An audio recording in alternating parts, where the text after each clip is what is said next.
Ken Jones. In accordance with the requirements of the open meeting law, please be advised that this meeting is being video recorded. Do we have any public comments from the commission? Yes, Mr. Chairman. Yes, Mr. Abbott. As previously discussed, I would like to take this opportunity just very briefly, if that's possible for me, to essentially share a request with this board for approval with regard to supporting a letter from going to DEP from the Stormwater Committee. And essentially, it's, we're applying for the 319 grant. I'm just going to go back and Jack, why don't you take a microphone with you? oh, thank you. Even better idea. Okay, it's basically we're looking for 319 grant from Mass DEP. This is an opportunity for us to do some pretty significant improvements with regard to our overall environmental effort. Matt? I'm supposed to go up like this too, right? I'm with the guy in the TV booth. There we go. Okay, thank you. Okay, John, thank you. Anyway, essentially we're going to focus on the headwaters of the Malpas watershed that eventually will drain into Hickory Hills Lake. We've identified several core locations where we get a significant outfall off the street, the town roads and such, and it can have some significant impact with regard to the overall quality of the water coming down Malpas with regard to the volume as well as the pollution. Our strategy is to essentially, it's going to be cost effective, and just as a note, we've essentially, as a Stormwater Committee, we've evaluated just about every outfall in the town, and we've created different categories by lake, by region, and we ended up selecting this because we thought it had the best impact for the dollars spent. It's also a smaller project, and it allows us to demonstrate to DEP that we know how to handle something larger when we go back again. And as a personal note, I was not personally involved in the selection of the site because I am a member of Hickory Hills Lake, so I just wanted to keep that real clear. Anyway, we're going to be installing bioswales and infiltration devices. The trick is to provide low-impact development, support low-impact development in this region to essentially slow the Malpas down, prevent the release of pollutants, and for that matter, out of this, we're going to end up with an entire watershed plan with not only what the town needs to believe it needs to be doing, but also hopefully Hickory Hills will be able to pick up some of this and as well participate. And the proposal will be, it's essentially, as stormwater is comprised of the Conservation Commission, as well as the Planning Board, and the Selectmen and Department of Public Works, we're all working together to essentially come up with one big watershed plan. Matt, go ahead. John? Okay, with regard to actually the Malpas and what it's been doing, if this picture was taken in 1999, you see the headwaters of the Malpas, and you see a large area of open water. Matt, go to the next one. John? As you can see right now, essentially, here's the opening of the Malpas. This has all been filled in as a result of the turbidity carried down the stream from the impervious surfaces, as well as the amount of the volume of water moving through, and is literally tearing apart the Malpas. It is tearing apart the lane property areas, you can see it, and so our strategy is to develop a whole plan for this and start at the headwaters. Go ahead, Matt. Okay, if you were to look at the lake and the Malpas, essentially we are focusing down here. We're talking about essentially some bioswales, as well as 2 leaching and catch basins. And essentially, here are the markers. Here are the catch basins up on Howard Street.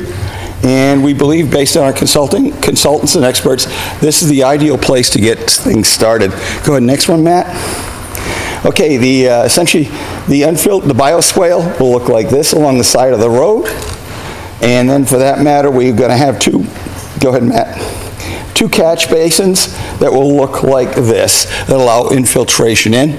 And hopefully, we're keeping at least the road pollutants out of our lake and out of the Malpas. and we get an 80% turbidity reduction as a result of it, which is pretty darn good. So here's the letter that we're asking. Stormwater is asking the Conservation Commission to essentially endorse and send along to Stormwater such that we can make the application date of June 1. I know it's short notice, but we're in a long string of volunteer activities, and so this part that doesn't give is when they want the application complete. And essentially, the Conservation Commission strongly supports the application of the 319 Source Point Pollution Grant to preserve the quality of Mulpus. The grant would enable Lunenburg Stormwater Task Force and the town DPW to install infiltration practices which will reduce stormwater pollution that harms the brook. Annual cleanups and stormwater remediation by the Hickory Hills landowners and other community groups continue to protect local lands and wildlife. Hickory Hills has been very, very active in protecting its watershed. They've recently acquired, the Wildwood properties. There's a lot of activities in terms of plunge pools and things like that. So this will be complementing and provide the whole town with essentially an overall map of what's the best way to go. The Conservation Commission protects the water resources and related land areas through the town wetland bylaws and reviews for development. The Commission is enthusiastic about the benefits of stormwater practices and is committed to the successful outcomes of the Mulpus Brook project. We look forward to working with the town officials and private landowners to ensure the brook will continue to meet Massachusetts water quality standards. So that's the letter of recommendation we're asking you folks. I know the next question is going to be, well, how much are you asking for? We're asking for $160,000 from the DEP, of which we will receive approximately $80,000 from the DEP, and then Stormwater Committee has sufficient funds to cover the other portions, as well as is there an in-kind contribution component. The in-kind contribution component can take lots of shapes and forms, but one of the ones we're targeting is essentially community involvement, community awareness, all sorts of little show and tells all over town to essentially make people aware of stormwater, and we can equate that into the dollars that we will be needing. And again, the deadline is June 1st, and am I over by too many minutes, Rich? Okay, there you go. Just one quick question. Are these swales to be done on private property? Town property, Okay, town property. Essentially on the sides of the roads. If you go back, Matt, you can see. Oh yeah, they'll be all sitting down, keep going back one more. Essentially, they're right on the roads. Okay. And then the town will be responsible for maintaining The town them. will be doing the maintenance on that as part of their small wastewater, stormwater system. And the good news is we will have a great plan at the end of this as well. It's something we can start marching towards. It's got to start with a vision, right? And so therefore, that's what we're doing. Any questions or comments on the stormwater proposal from commissioners? Nope. Any questions for Mr. Rabbit from the public? All right. Okay, thank you. No, I think that's a great idea, Jack. I don't see why we wouldn't be in favor of that. Okay, could we ask for a show of support? I move we endorse this draft letter presented by Jack Rabbit. We have a motion, we have a second. Second. Motion and second, any other discussion? All those in favor of support of the project, say aye. Aye. Thank you very much. Thank you, Jack. Appreciate it. All right, moving forward, any other public comment from the commission? Yes, Mr. Chairman. Yes. I had gone over this with you prior to the meeting, but the town administrator has asked if the commission would be able to do a joint meeting with the Board of Selectmen on the night of the 22nd, which is next Tuesday. Okay. It's to discuss the land swap negotiation that was approved at town meeting. Okay. So I will be getting a map of the proposal, plan from Adam Burney tomorrow. I'll circulate it to everybody. I will be able to make it. We'll need 4. I won't be able to make it. You will not. Katie will not. I will make it. Bob? All right, we'll have to, because there's only 4 of us here, and one of us definitely can't, so we won't be able to. All right, well, I can get an email out to Todd, and Ken will be here, he's just running late. Okay. Just, if we're gonna do it, we wanna make sure we have 4 members there. Absolutely. So we can vote on it. The only thing you have to make sure is we get it advertised. Right. It's Tuesday. We'd have to advertise it tomorrow. This Friday's town hall is closed. Okay, yeah, so we'll have to know by tomorrow. Okay. Any, I've been told that I will be on the agenda of the June meeting of the Hickory Hills Lake Board of Directors to discuss our request for them to consider putting, including the Hickory Hills Lake trails on the map of our trails. So. We've got one there. Okay, great. Get that one started. All right, any other public comment from commissioners? Any public comment from the public?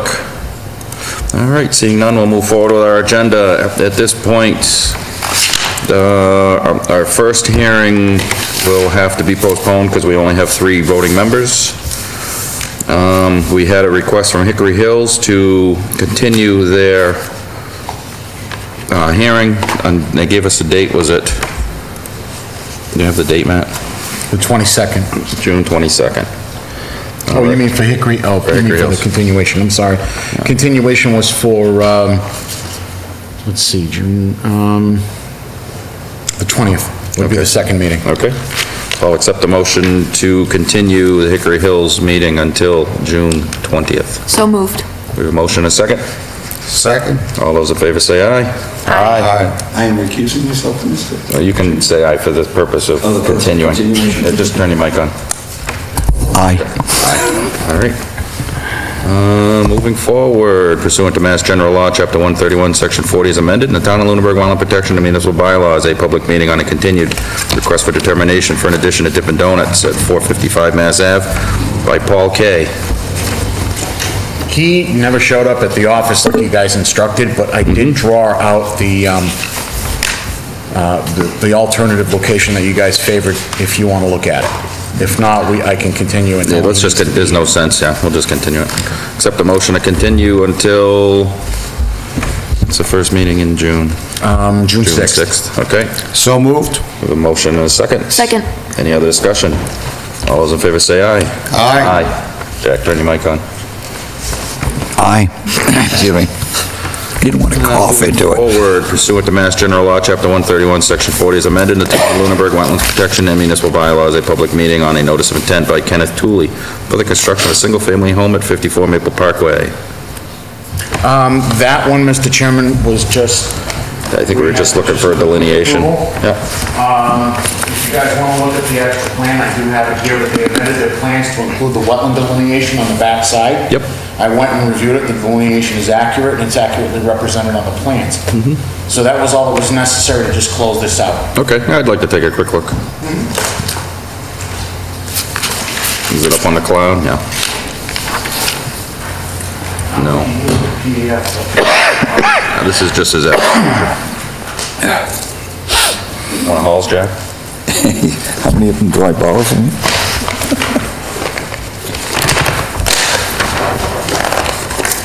I got a good supply. There you go.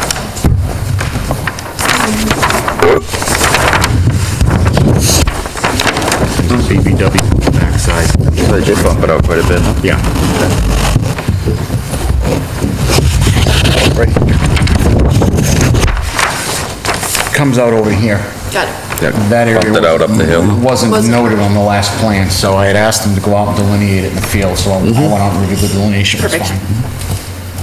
fine. The concern I had been worried about that I expressed was that, you know, with the house here, That would become backyard. that would become backyard. So we do, obviously they have area if they wanted to do something.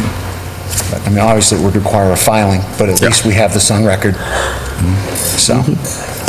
Good. Yep.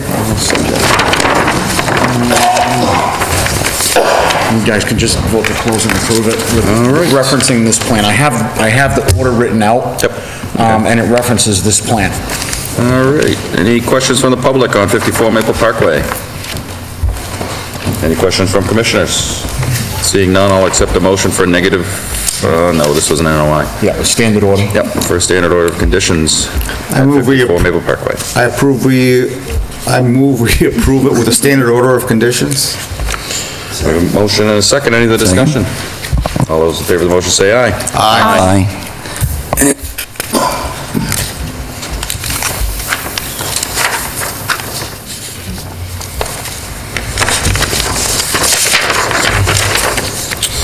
Moving forward, pursuant to Mass General Law, Chapter 131, Section 40 is amended, the Town of Lunenburg Wetlands Protection and Municipal Bylaws, a public meeting on a request for determination by Al Gravel for updating of an existing paved sidewalk to a semi-pervious surface at 103 Horizon Island Road.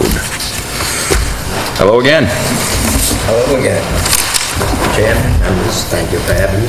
Yeah. All right, if you can just explain quick, Al. Yeah. We're on TV, so everybody at home can decipher what you're doing. I don't know if you received these pictures or putting them up. They were up on the cloud. Yep. Okay. I have a paved sidewalk that goes from the driveway, it goes to the back door, and then it goes around the side of the house down to a cellar.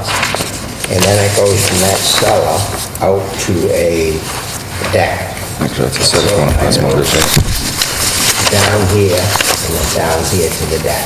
And then there's a grassy area that's behind a cement wall. I would also like that, have the option of doing.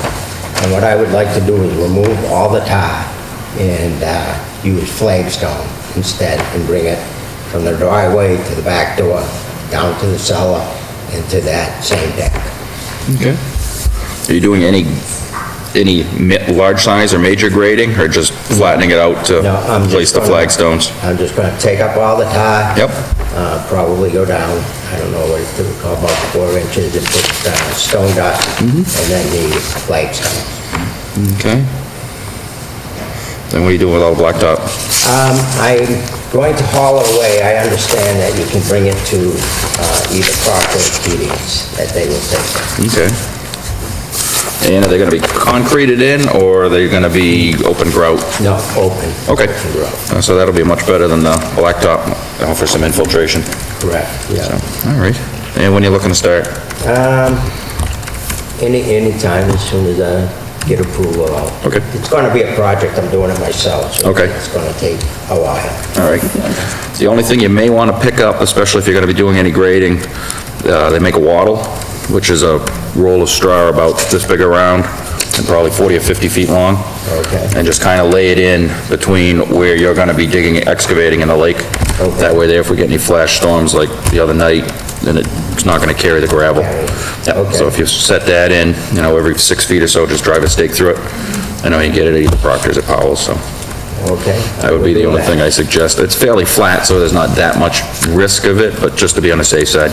Okay. Because we do get some fairly violent storms in the summertime, so. Right, we do, you're Yep. right. All right, any questions from commissioners on 103 Horizon Island Road?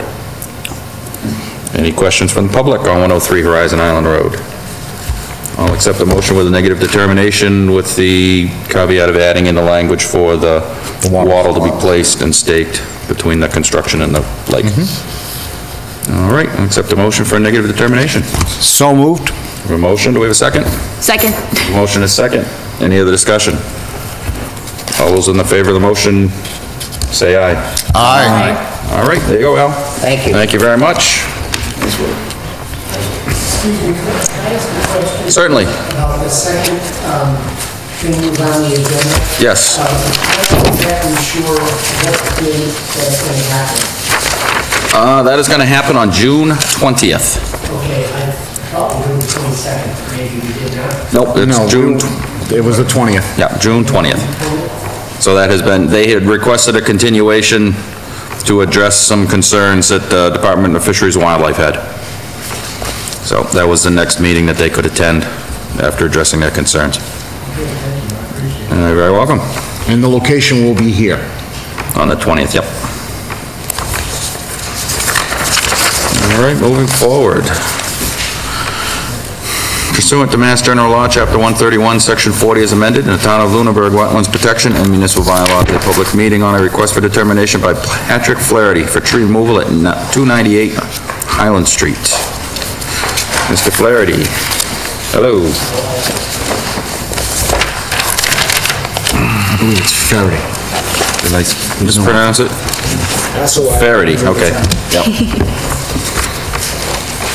There are pictures in the cloud file of the trees, but that's their location based on that is actually their exact location.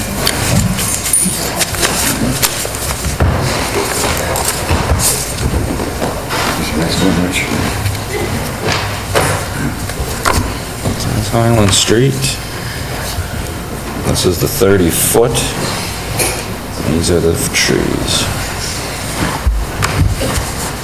Is the last tree out of the 30 or in the 30? It's right at the edge of the 30. I went out and measured it the other day. And we have He's not six. proposing any stumping, he's just proposing to remove Just cutting the trees down? Yeah. Okay.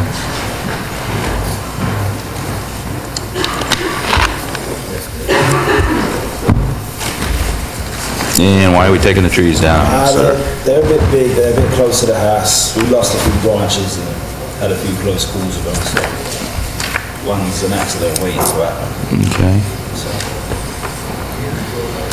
I just wanted to show the commission where the street was oriented, because the trees are over here. So they're all right at the edge of your lawn area? They're right there. No, I don't know why they left them there. And there is plenty of foliage and trees between there and the wetlands? Oh, there's a chunk of them. Yeah. That was that lot, you remember that young gentleman, Rory, when delved in the house building, and that was the only house he wound up building in town? Yep. Yeah, that was that same lot. Okay.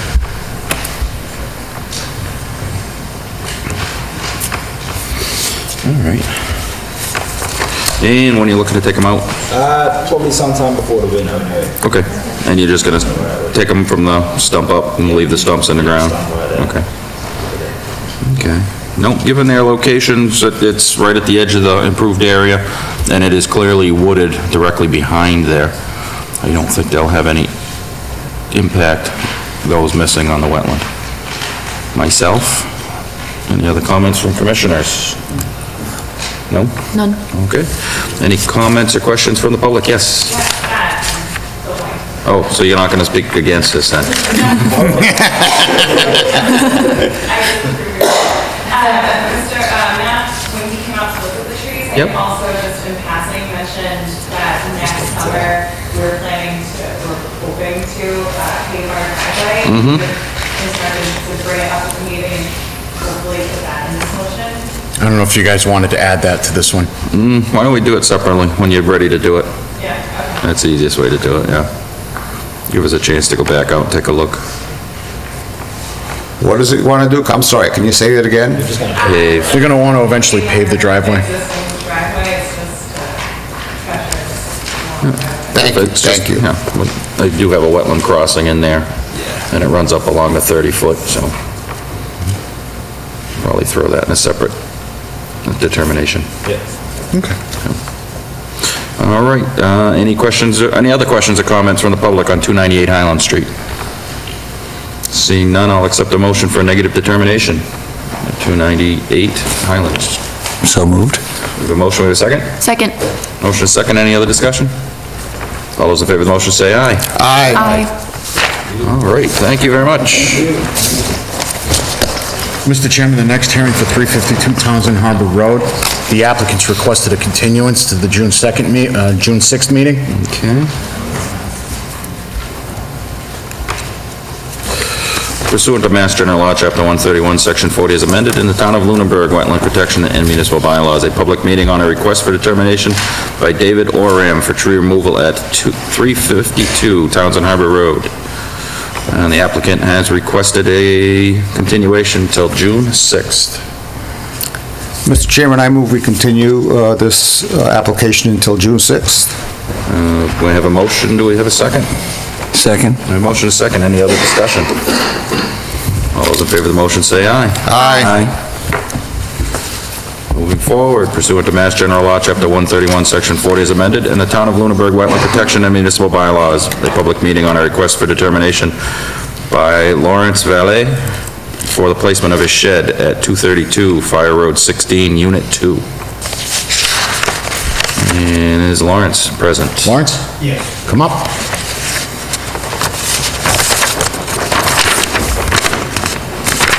Here's his plan. Okay. Everything that he wants to do is basically drawn on there to scale. 30 foot is in yellow, 50 foot is in orange. Okay. Matt, where is this in the cloud? Is it in the last, Let me take a look, see. Yeah, it's under the meetings. 232 Fire Road. It's Yeah. on the, it's in the minutes. Yeah. Right, if you look down, you'll see my agenda, it's the one Keep above it. going. Keep going down. There it is. Oh, thank you. You're welcome. All right, well, we're on TV. Why don't you show us on your plan and describe what you're looking to do, sir? I'm proposing to put a small shed towards the back side of my property, furthest away from the shoreline as possible. Okay. And we have shed, is it gonna be on blocks? Is it a concrete pad? Well, actually, they told me to put it on some type of crushed rock, but I was thinking of just 4 solid concrete blocks on the corners with the crushed stone under it, but no permanent foundation. Just, I'm not, if I put the cement blocks, they would probably be no more than 10 inches in height, 4 in the corners, just for some support. Okay. And do we have the dimensions of the shed? It won't be any bigger than a 200 square foot, like, I think that's 10 by 20. Yeah, I believe that was drawn to scale. Okay. I have a scale if you want. Nope, no, that's fine. So we'll just mark on here 10 by 20. And is that in his proposal? The size of the shed? It is. It is, okay. Yeah, 10 by 20 outside. All right, you're gonna run power, water, or anything to it, or just a freestanding shed? I'll have power to it, but no water. Okay. All right, single story, 4 blocks for around the corners, crushed stone. Those answer my questions, clearly outside the 50-foot. And where is this, so your house is on the far side of Fire Road 16 then, correct? Yes. Okay. So this is all on the low side, on the water side, and then your house and everything is up across the street. All right. There's a locus map. I don't on here, no, and fortunately, it's not. I can look it up on the assessor's website. Oh, while Bob looks that up, do we have any other questions from commissioners on 232 Fire Road 12? Any questions or comments from the public on 232 Fire Road 12? Forget it. All right. Seeing none, I'll accept a motion for a negative determination with the only thing I would recommend, I haven't been out there, how steep is it, Matt? And I can't bring the pictures up. That's actually a flat area right there up Okay. front. All right, so the only thing I would propose, like we did with the last applicant, is to get some straw wattle. I'm sorry? Get a straw wattle, which is straw tube about this round, and you can get them about 25 or 50 feet long, and secure it right along the red line that you have here, Oh, okay. that way there. Is that underground, or? Nope, No, you just it's, put it on top to prevent silt from going over, in case we have one of those heavy rainstorms while you're doing the work. This is just during the construction? just during the construction. Yep. As opposed to getting hay bales, now you can buy hay straw in a tube, Okay. 50 feet long. I can do that. Yep, and then just stake that out. So you want to put that in there Every first. 6 feet, you said? Yeah, stake it every 6 feet or so, yeah, just in case it's not a high-risk area, but Right. just better be safe than sorry if you do any excavating and get the stone in and leveling, Sure. just to have that protection. It's actually pretty cheap as far as hay goes too, so it's Yeah. And you just roll it up. not very expensive. Throw it Just away. roll it up and throw it away when you're done. Yeah, that's fine. Okay, so, seeing... Like the Eagles. Yep. So if there's no other questions or comments, I'll accept a motion for a negative determination with the one addition of the straw wattle at the 50-foot. So moved. Motion, do we have a second? Second. Any other discussion? All those in favor of the motion that have their mic screen, say aye. Aye. All right.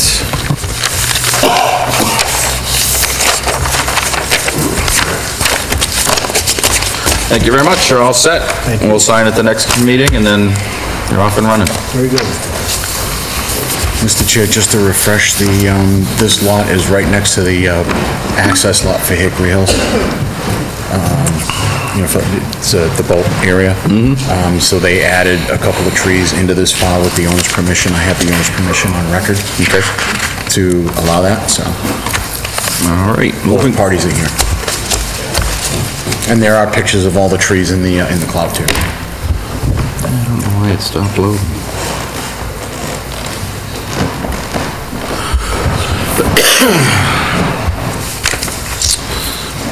Moving forward, pursuant to Mass General Law, Chapter 131, Section 40 is amended in the Town of Lunenburg Wetlands Protection and Municipal Bylaws. A public meeting on a request for determination by David Nelson for tree removal at 435 Townsend Harbor Road.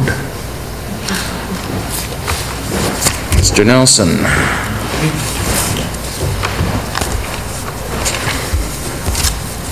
All right, if you describe to us what you're looking to do. During the home inspection of the property, when we were purchasing it, the home inspector recommended that we remove a number of trees which are encroaching upon the safety of the home. One, in fact, has damaged the foundation, and the other is damaging some stone walls. And then when we had the tree surgeon out to look at the property, he recommended removal of two others that were infringing upon the growth of a third. Okay.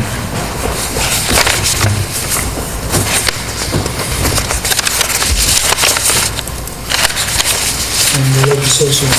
Do you want me to plug this back in and I can put the pics up? No, for some reason I can't get them to load, but like they were loading prior to. Mention the Hickory Hills Lake Association approved the tree removal. The PDF? Thank you. Well, the PDF. I don't know what happened. And is that what you're here for, Paula and Tom? No. No, okay. Oh, okay, you're here to represent Hickory Hills? There are some, Okay. there are some of the pictures that's on the Hickory Hills lot. Here you go. That's on his lot. No, that's on the Hickory Hills lot still. That's his lot. Yep. That's also his lot. And that's also his lot. I'd have to zoom in on the pictures a little bit, but, No, that's Hickory Hills. There's two of them. yeah, that is Hickory Hills. But none of them are in the 30. No, yeah, I had looked at it before, I just wanted to. Okay. You removing the stumps or just the tree? We're gonna grind the stumps. You're just gonna grind the stumps? Yes. Okay. So just gonna take them down a couple inches below grade? Yep. Okay. Mr. Chairman, I would like to bring to your attention, when I was out doing my inspections, this is on the Hickory Hills portion of the lot. Yep. This tree Hickory Hills has marked for removal. Yep.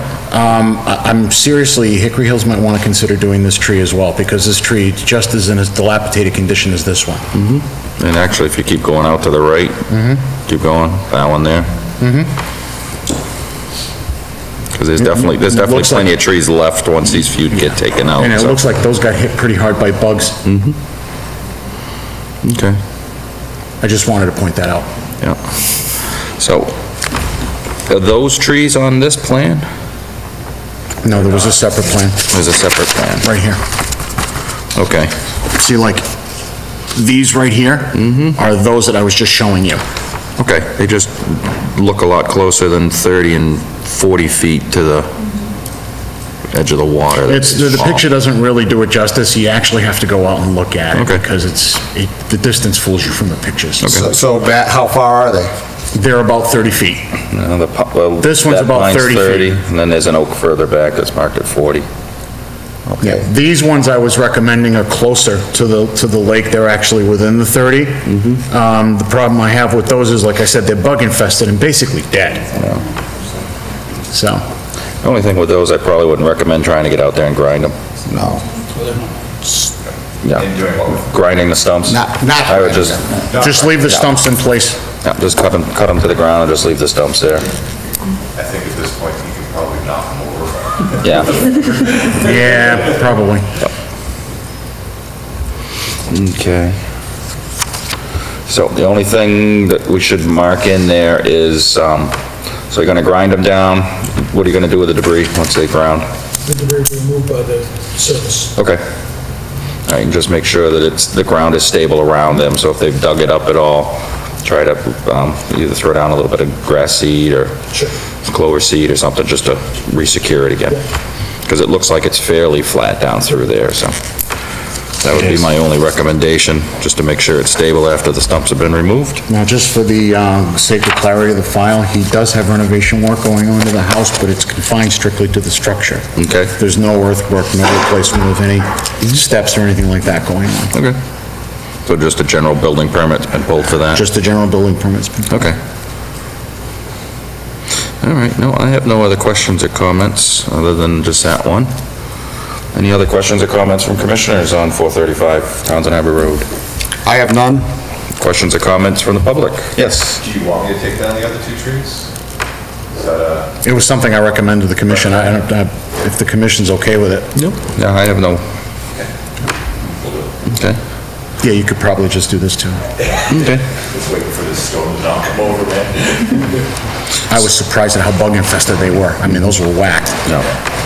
So at this point, with the addition of the two trees and making sure that any of the grindings are removed and any disturbance is reseeded, I'll accept a motion for a negative determination with those two additions. So moved. Second. Motion and a second. Any other discussion?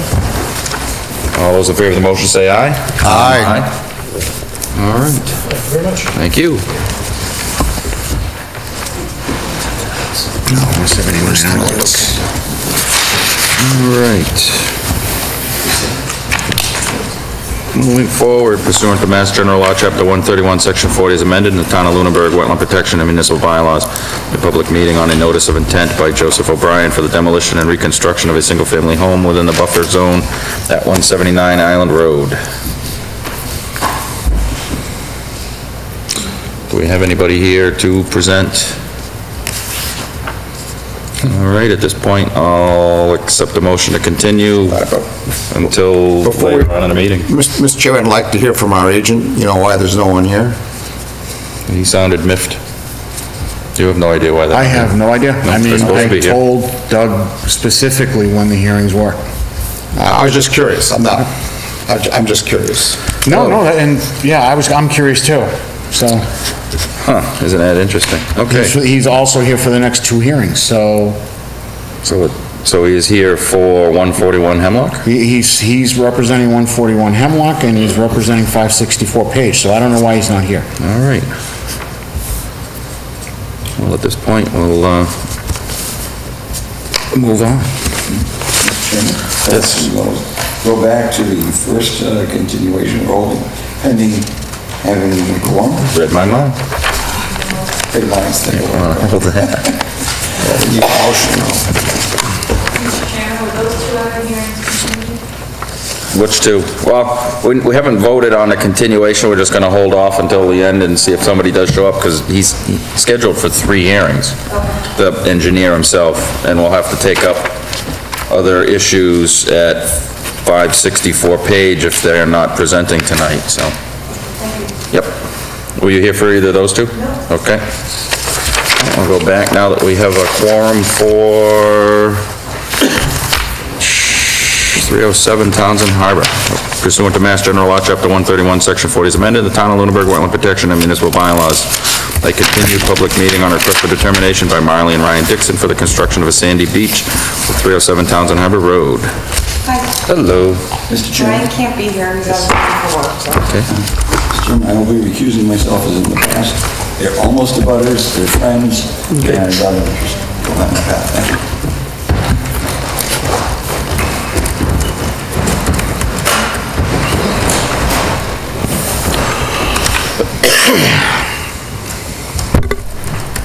All right. So I think as we left it, we were looking for some better diagrams and ideas of the current conditions and what you were looking to do. Correct. Okay. Let's see. Just have 4 copies, and we're gonna share.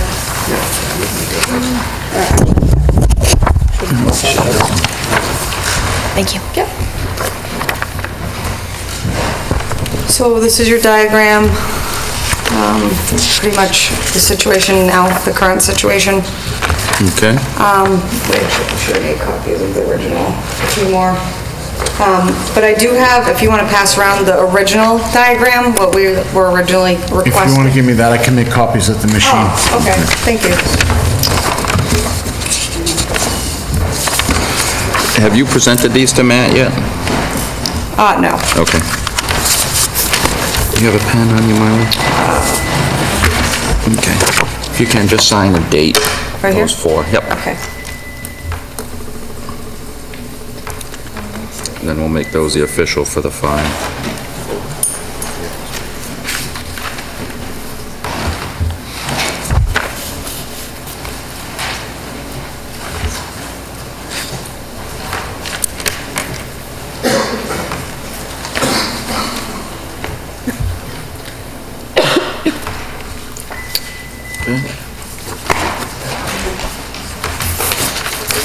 Here's your original. Awesome.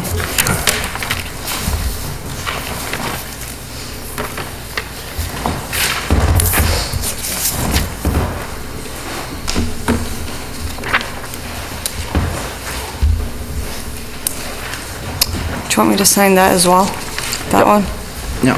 And this, so you just redrew it? So pretty much what you're looking at, I'll sign this one, is the original plan that we had submitted, where we were requesting a shed that the dimensions were 8 foot up to 8 by 14, and the 10 by 10 deck. Okay. As you know, that there's a For the change in official plans. record. Okay. There's that. As you all are aware of, we never did the shed, so I guess what we're asking, that area that we were requesting to construct both items in, just to pretty much switch it.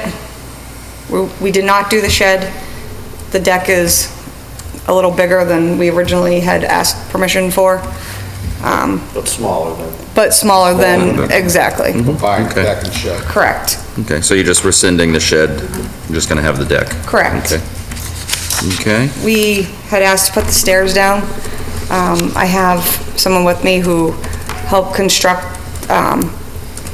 our deck over there. yeah. And he can explain. Someone's your brother. Yeah. Someone. Our reasoning behind preferring to not go with the stairs. Okay. And he went over and did some. Yeah, I can just run through, also share the diagrams. This one here just has some elevations, just as it's on the side view kind of, using the water level as of today as 0. And then it seems like it's at kind of maybe a little high. I'm not sure, a little bit. So all those elevations are in reference to the water level. And it just kind of shows just the slope and elevations and whatnot. And then just to be clear on that. Yeah. But again, back to the beach. I think. Okay, and so this is existing, this isn't anything that's proposed? Correct. Okay. This is just kind of an as-built Picture. drawing and Okay. then Yep. some dimensions. And Yes, okay, I don't know why I don't have that, but okay.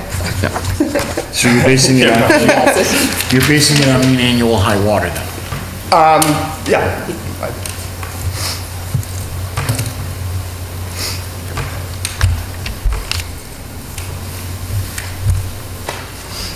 Okay. All right, so we've got existing.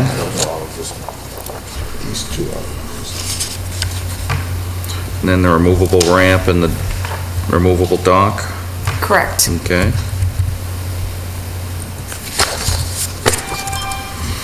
And what is number 3?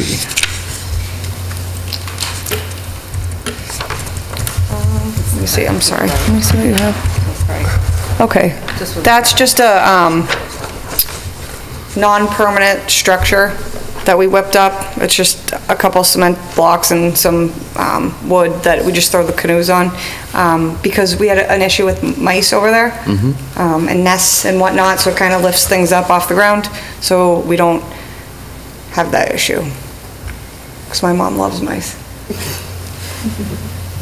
Okay. I don't happen to have a picture of it, do you? Other than just, No, but I can email one okay. to Matt. Yeah, if you could. It's nothing fancy whatsoever. It's, Just 4 pieces of wood sitting on. yeah, on Yeah. the cinder blocks. Just to lift the kayaks up off the ground. It's, as you're facing it from the water, it's over on To the the left? Yes. No. Facing it's it from on the water. To the right. Yeah, Yep. right, okay, yeah, you know what, I actually have that structure in a photograph. So, Yeah, see the From the the ramps. last meeting, yep. Just on the right. Sorry, it's a little confusing. And you remove that in the wintertime? We didn't. this past winter, we just left it there, but everything's off of it. Oh, I'm sorry, you know what? Actually, that's where we stored the swim out platform on it for the winter. Okay, that would make sense. Okay. Is that area going to be included in the part of the dam that's going to be redone when Hickory Hills does the dam? I cannot answer, or actually no, because we agreed to an easement of the space that we are not currently utilizing for our family, and we utilize it. So we haven't actually had it surveyed yet. The Bertrams are handling that. Okay, thank you. Yep. So that would be where the, Yep. that is there now. All right. So I guess the biggest sticking issue right now is the sand and the beach. Correct. I would like to just take a moment to let you know what we've done to the best of our knowledge to somewhat find, a happy medium. We went over there and we actually, I don't know the proper term, but I believe you said that they do this type of method for Lake Shirley and some of the members of the lake as well, where they actually go in and remove the sand from the water that has gone into the water and they replenish it back up. But that's what we did, is we took all the sand out. There's no more existing sand. In the water? Correct. Okay. Matt, I did email you pictures. Yep, I don't know, I don't know if you could show everyone. If you look, you can see that it's the natural, They're not on the cloud, I have to pull it from the email. sorry. I'll pull it Throw up. it up. Okay. Yeah. If you take a look, you'll see that the conditions are the same as before the sand was ever put there. Okay. You can see the natural stone, the leaves, all that good stuff. So we took a lot of that out. So there's no sand in the water whatsoever. Good. There's not that much sand left at all. You may explain it better. Yeah, in the water. Right, yeah, so there was certainly a decrease in the water depth, like a lot of sand migrated over the winter time. And, we were pretty conscious of that after the discussion and everything. And so we increased the water depth there, completely removed it. Like it was ankle deep when I first went in the water over there in the springtime, and now it's back up like mid-calf or almost up to the knee in most areas, like where you could see it totally fanned out in that area. It migrated, and I pulled it all back out, put it back up on the beach. We put some natural retaining wall there, just with the stones we had just right from the ground. They was kind of under our dock and everything, so we took some of those. Built, I think there's a picture right here. Yep. So this, the past 2 rain events we've had. We have more emails. I put another little water bar above that retaining wall, about halfway up the beach, and didn't see any migration at all of the sand. So even with like the flash flooding the other evening as well. And that's not the best picture. He has more that we emailed him. Yeah, come on, please. Yeah, these are the ones you sent me just a while ago. Okay. Yeah, unfortunately, the majority of the members, I don't think were in favor of leaving the sand on the hill, taking the sand back out that you had put there within the last year. Up on the top of the hill there? Well, basically from the water's edge up, all of that sand has all been added in. Saying, yeah, And we were pretty clear that it really has to come out. So the sand all along from the deck down, or even from the road down, all that sand needs to come out of there? Okay, well, I don't believe that's gonna happen, honestly. I don't, it's such an unsafe, talk about the elevation, the slope. What's Well, yeah, it's about a 13% slope. And It's dangerous. There's roots, the kids can't even walk over there. We did exactly what we tried to do the best that we could to stabilize it. If you went over there now, after the 2 rain events were there, that sand has not migrated down into that water. We brought it up, we'll continue to bring it up and bring it as close to the deck as possible so the kids can sit there and play, like everybody has that right on the lake, to have their spot and you see it. And to not actually hurt themselves or have to. We understand, the ecosystem there, I think we addressed the impact to the natural resource, the watershed resources, the local ecosystem in that cove. It was pretty bad before. That's kind of the exhaust pipe of the lake, really. All the trash ends up over there. There's a picture there with all the trash. Yep. Clean that area up. continuously for 3 years. We've done nothing but Well, clean that area I guess I wasn't up. the only one that was voicing an opinion about taking the sand out, so I'll open up the table to anybody else that has any opinions. Unfortunately, Todd, who is an engineer, was also vocally concerned, said that the sand actually made it less stable and less safe than the solid soil that was there. Being, again, and it's his opinion. Right. But Is that- he did voice it very strongly at the last meeting. Again, is that an opinion, or is that, like, if that's a fact, then that's something we can address, Again, for sure. He's an engineer, and he expressed it, I mean, Right. you heard everybody's opinions prior to Unless we tonight, can so. Right. show that, I mean, unless we... Excuse me, sir. Yep, I apologize. Yep. I'm just curious if it's, and he's not here to defend himself now, No. but if it was a safety concern as far as kids, because my concern is my family, my children, my grandparents. Yeah. So when you say it's safer to remove it, I can't, you heard what he said, right? so, I mean, you were here, and he voiced his opinion, and again, I wasn't the only one, he wasn't the only one, there were others that were concerned about it. Unfortunately, I do appreciate that you took the sand out. Right. And it's rained twice, and we haven't seen a lot go back in. Over time, it's gonna go back in. I mean, you saw how much went in just one season without anything there to stop it, nobody pulling it out. It's gonna go back in. It's too steep, it will eventually go back in. It's just the way, it's just the nature of the steepness of the slope. and Right. Sand itself. Sand does not ever pack.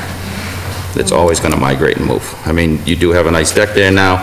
If you made a safe walkway down to your dock, make a step off of the walkway in the dock to get into the water. It's, unfortunately, it's my opinion that the sand has to go. I mean, it wasn't approved to begin with. You put it there, we told you, no more went in, so. And again, I'm not the only one here. If others have something to say.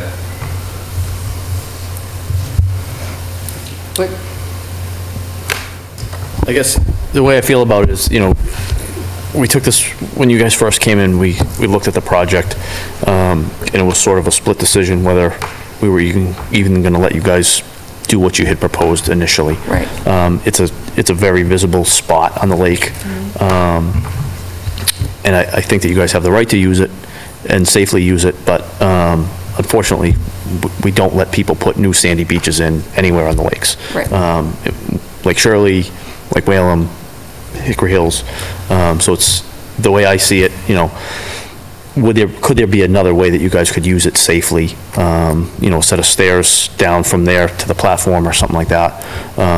And I appreciate what you've done with the stones and stuff, but I agree with the chairman that eventually that sand is gonna migrate back down. And we can, there, we'll so. continue to pull it back out of the sand. I mean, are there maintenance plans that people have with sandy beaches that are steep? The problem is, we let you put a beach in, now we have to let every person that comes after you put a beach in. Right. And eventually, you're gonna have a big sandy bowl that's gonna fill the lake.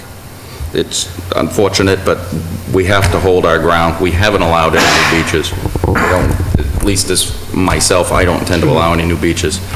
Unfortunately, So the beaches that are there, and the people that have sand replenished. Which they have several of them Because it's very this visible. season. What, I mean, either the sand. Unfortunately, Let me finish, I can't- Please. Either the sand is bad or it's not. So whether they come after they've been grandfathered, the other sandy beaches, if it's bad for the lake, it's bad for the lake, regardless of what was grandfathered in. I don't understand that. We're just kind I don't of, understand how you can visibly see other beaches that have had sand delivered recently on a slope. several. That sand is not going to do the same thing. again, I have to And take this, because they're that's in visible, front of us now, they're- so. I don't get that. It just seems really, it seems, I just don't, I don't know. I really don't see that there's any evidence here to show that this is severe, like this is harmful to the natural resources, honestly, and I think if we're... Excuse me, but that's quite an allegation. How do you back that up? I've done some research about, and that, this, you know, sand is not sand, right? And it's very different. I mean, is there an approved material that's allowed to be dumped within the buffer zone for sand? Usually on replenished beaches, we have a wash sand mix that is used by these people that you cited to have the beach. Do they get a permit? They have maintenance plans that were on file. We do renewals along with the lake management plans for erosion control. Lake management people report to us every year. So these are here. But again, we're diverting attention from the matter at hand. This is a new beach. I can cite you examples where people did come in with a new beach and we made them pull it out. Okay? It's a practice that this commission has been doing for the 20 years I've been here. This is nothing new. Okay. Okay? Again, we need to keep in mind, you guys violated your permit. Okay? And everybody seems to be acting like we're the ones committing the violation. No, We're the ones that are correcting the violation No, we here. paid the fine. We paid the fee, and we admitted wrongdoing, and we have... tried to fix it. We have definitely shown that we realize that we have tried to fix it, and we've paid the fine. So we've done our part. We've done our part. I mean, at this point... Right, and we've done what everybody else has, and I understand that it's a precedent for sure. But again, sand is sand, and if it's bad, it's bad for the lake. I think. I empathize with you. I mean, I have grandchildren. They love sand, and they love to play in a sandy beach. But if we allow you, what you were told you couldn't put in a sandy beach, you put in a sandy beach. If we allow you to keep it, then we tell everybody no. We tell everybody no. We say we don't create new sandy beaches. And if you create a new sandy beach here, you've created a new sandy beach. If we let you keep it, then what we've done is we've, rewarded you for not asking. And we really can't do that. What was the fine for? We weren't rewarded. We paid the fine. Right.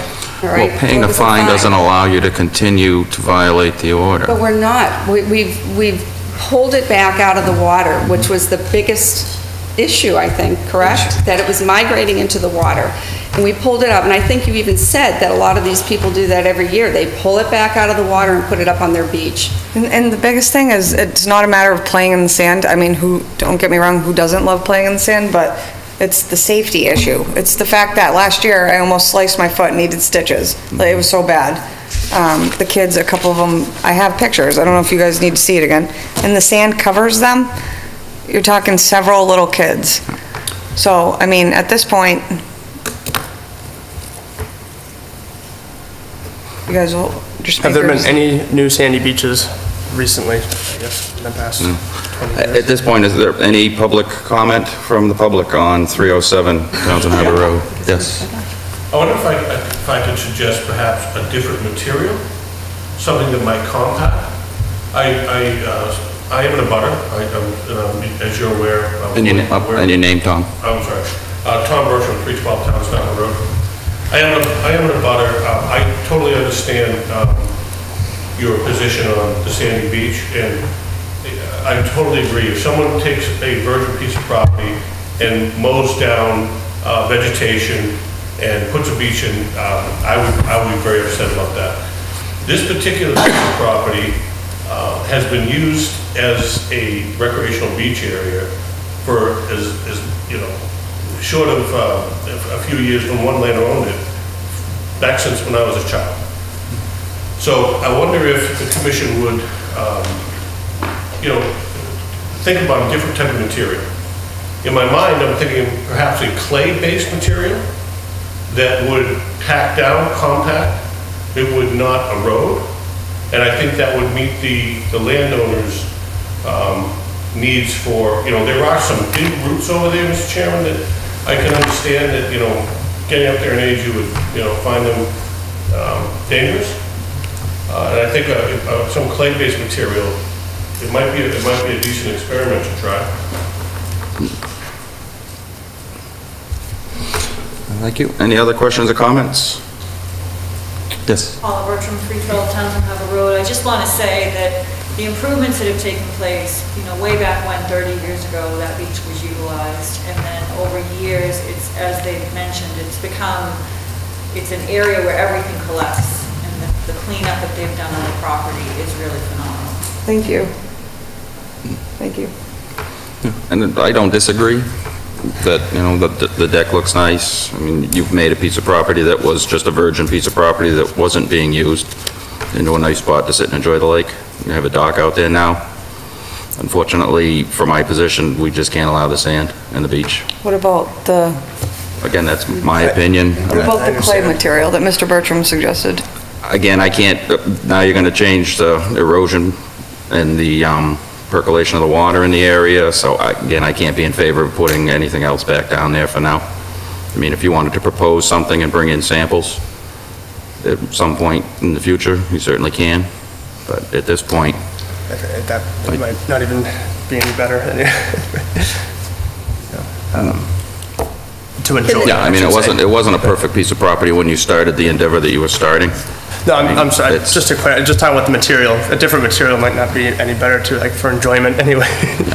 So can the sand be brought up to a space that... Yeah, if it's flat, If you as long look as at it the- can't be at risk of going back into the water. Right. So up top, it would be fine, just not anywhere on the slope.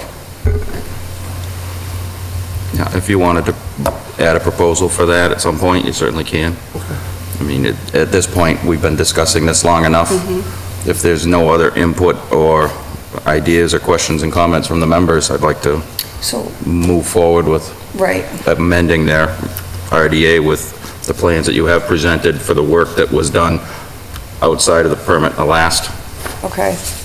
And then, So tonight, we cannot come to the conclusion of removing the sand and putting it up where it's not at risk of falling back into the water? We can't? it would have to be, no, at this point, no. Why is that? Because honestly, it's really challenging for me to get here, as everybody, but now you're talking 6th, 7th time I've been here over the same issue. So I'd really like to resolve it tonight.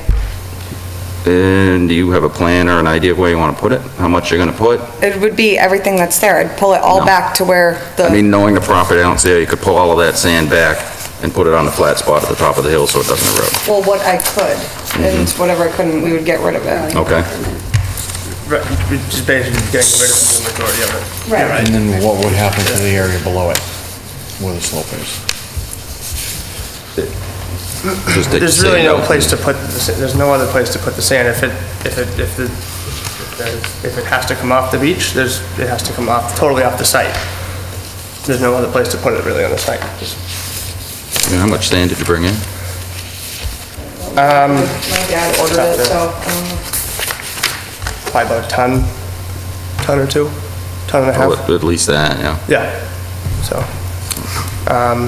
but, yeah, we took about, I took quite a few wheelbarrows out of that. Need any other But, ideas or at this point? I mean, To me, they'd have to take and show it just, if they wanted to pursue their idea tonight and incorporate, you know, they'd have to show like where on, you know, basically if you take these different things and you put them together, you have a site plan. You know, they'd have to show like where would it, you know, if you take this one, overlap it with this one, So it and would this be one, put it right over here, you know, where on, you have just about a complete site plan, where would they put it? It has a flat, and there's some You know, sand. it's where's the flat place they put it? Right. To the right of the deck, if you're looking, if the water is in front of you, actually to the left. This is all flat right here. This is flat. It actually slopes down and then it goes flat, probably for Right. about 5 to 6 feet. And then it kind of slopes again. This little flat area, this little knoll here, my grandson has all his little toys here. We've got some sand there now. We could scoop a lot of that sand right there, and if you look, Can you look behind you and just, is that where you're talking about where the shovel is? Behind the shovels and the chairs, right Okay. there. That's what I thought. see right where that shovel is? Yeah. Yeah, it's actually It's flat there in that area. less But it would go up, Less slope. yeah, there's no slope. Yeah, on the left side, it's very slopey, you can see, but on the You right, look at it from the side though, Ken. Yeah. I mean, Yep. To me, if you were gonna put the sand there, you'd have to put some kind of rock, you'd have to move some of the rocks up there to retain it. that's what we've done, temporarily for the past rain events, that's what we've done.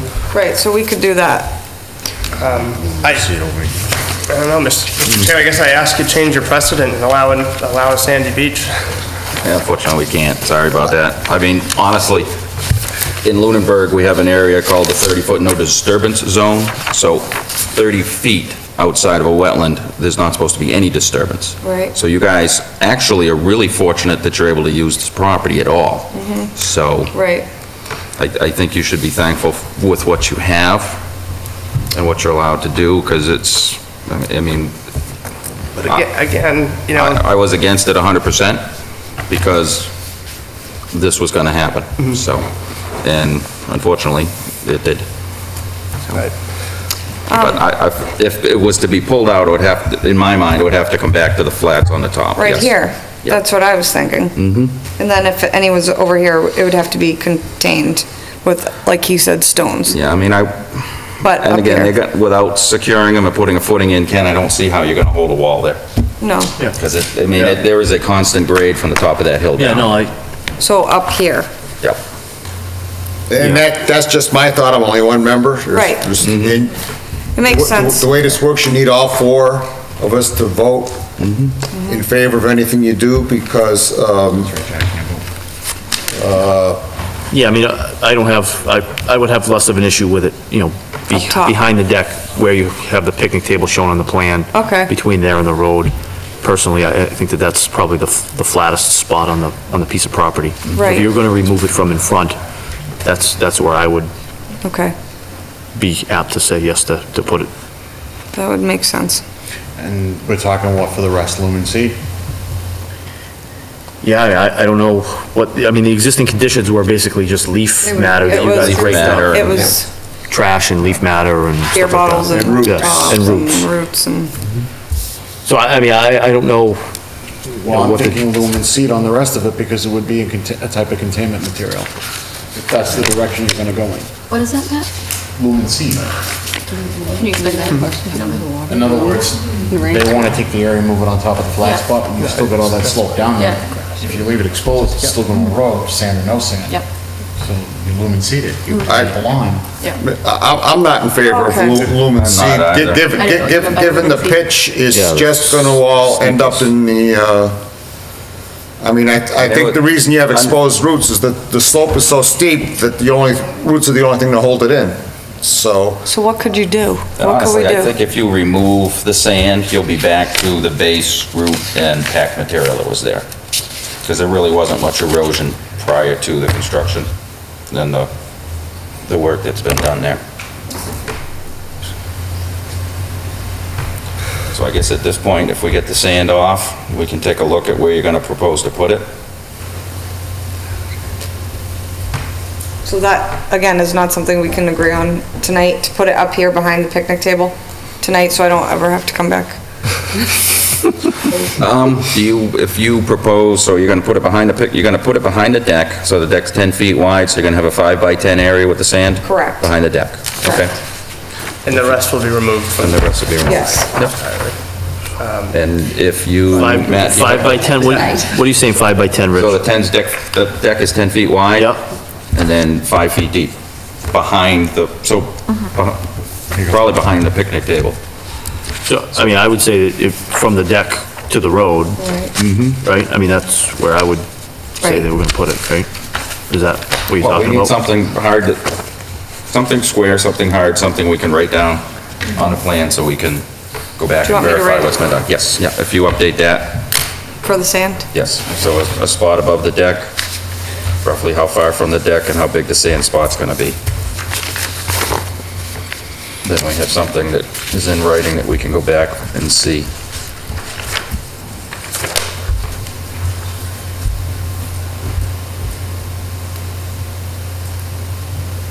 And just roughly the depth that the sand's gonna be, a couple inches, 3 inches, 4 inches. How many inches would that be? What? How many inches would the sand be? If it got pushed back, how many inches would it be? Good job. 8. No, Yeah, that's probably not.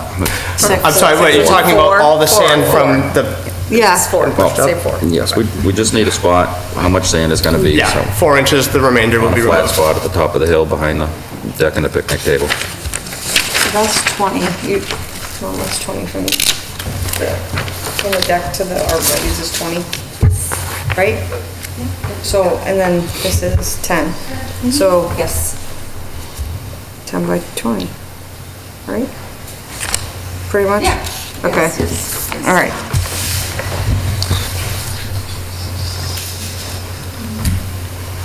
So we're gonna make it, the sand area is 10 by 20? Yes. So the sand area is gonna be bigger than the deck? Well, No. Well, Is that- I'm sorry. I don't, is that not right? 21? From the deck Well, to it's the gonna be- arborvitae's. It's not. Probably be it's 10 not feet, 20. but then it'll go out, because they walk in that way? If the top of the hill No, there? I don't think that not much measurement's space right. here. I don't think it's 20. That makes no sense. That's wrong. From the deck to, oh, to the road. So from the road. deck to the arborvitae's, I'm sorry, it wouldn't be 20. No. We would do, sorry. It'd be 10 wide.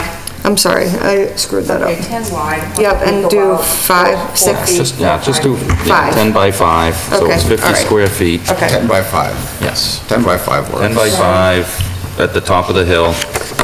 Yep.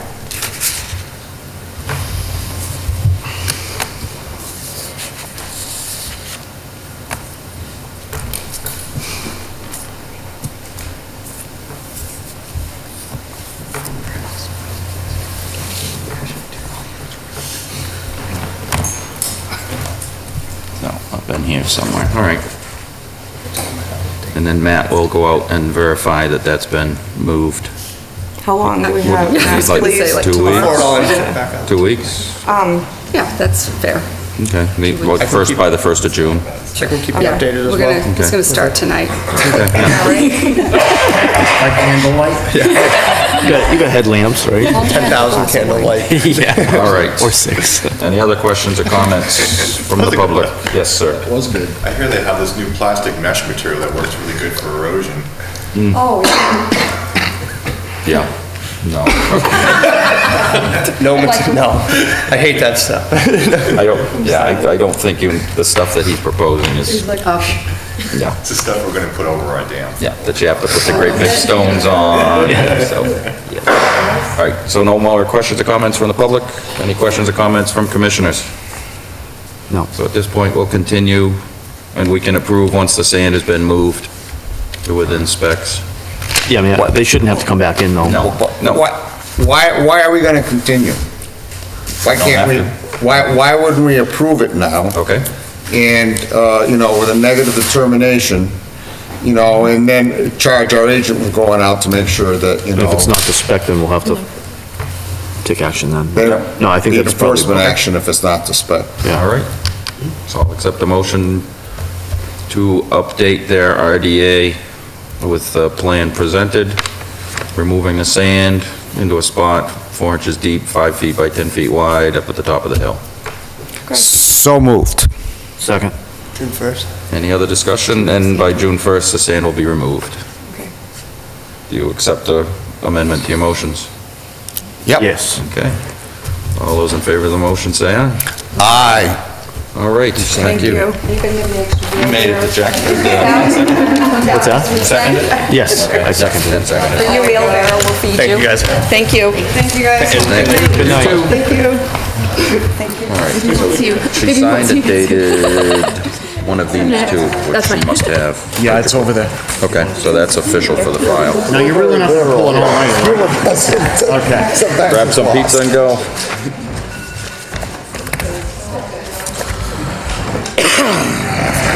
All right. Thank you.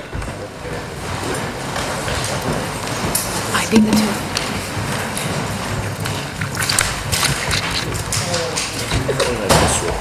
What's that? That one was that one. That was the first one, yep. Hickory Hills was continued. Get started, you all set to The next one was continued. Yep.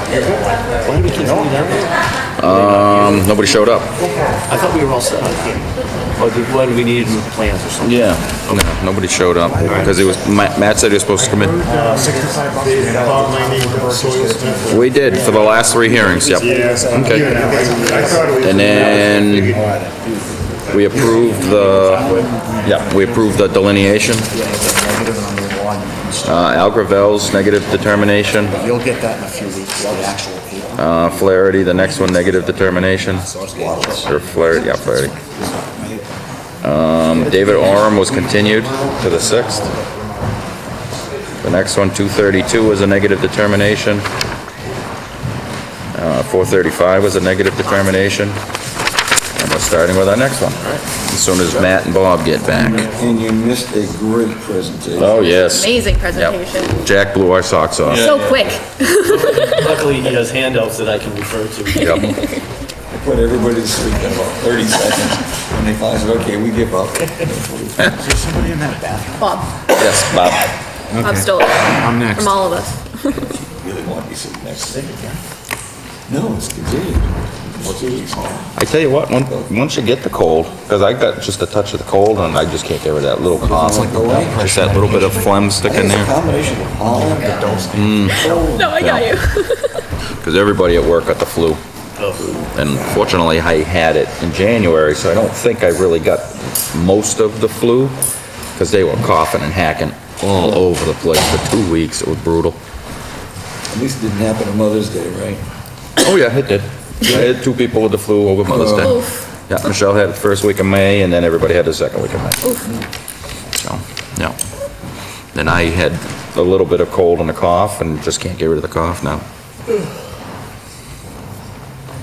But when I had the flu, God, I had the cough for a month. Yeah.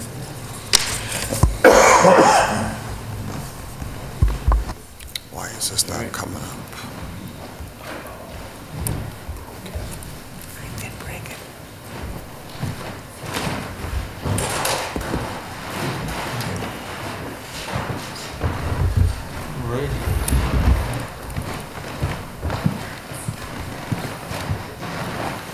So, what, we got this one? Yep. All right. And our next hearing pursuant to Mass General Law, Chapter 131, Section 40, as amended in the Town of Lunenburg's Wetland Protection and Municipal Bylaws, public meeting on a notice of intent by Joseph O'Brien for the demolition and reconstruction of a single-family home. Your mic's not on. Start again. Pursuant to Mass General Law, Chapter 131, Section 40, as amended in the Town of Lunenburg's Wetland Protection and Municipal Bylaws, a public meeting on a notice of intent by Joseph O'Brien for the demolition and reconstruction of a single-family home within the buffer zone at 179 Island Road.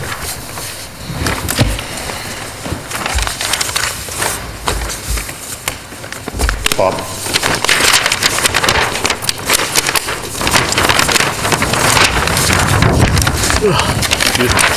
Yeah, would it be possible to put these up on the screen? If they're in the cloud? Okay.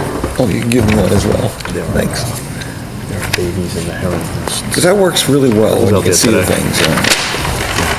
We were out there, male What's that? I was just feeding the female while she was sitting there. Yeah, they must have just had it last couple days. What's that? There are heron out off of Bob's, the babies. Babies, yeah. Oh, that's cool. All right. I've got all the green slips. All right, we'll give those to Matt. Butters, and every one of them came back. Beautiful. Who gets those? Matthew. Thanks, sir. You're welcome. Thank you, Matt. And we did get the DEP number today. Okay. 208-1136. Yeah, all of your NOIs, they came through today. That was great. Yep. I was on Any line, comments on that? Or was there a That one, no. dam? What's that? Well, were they all dammed up there? Probably sent them in all at the same time? Yeah. All right, what have we got going on here, Doug? Okay, what it is, there's an existing house here, which we're going to remove, and they're gonna build a brand new one in the center of the lot.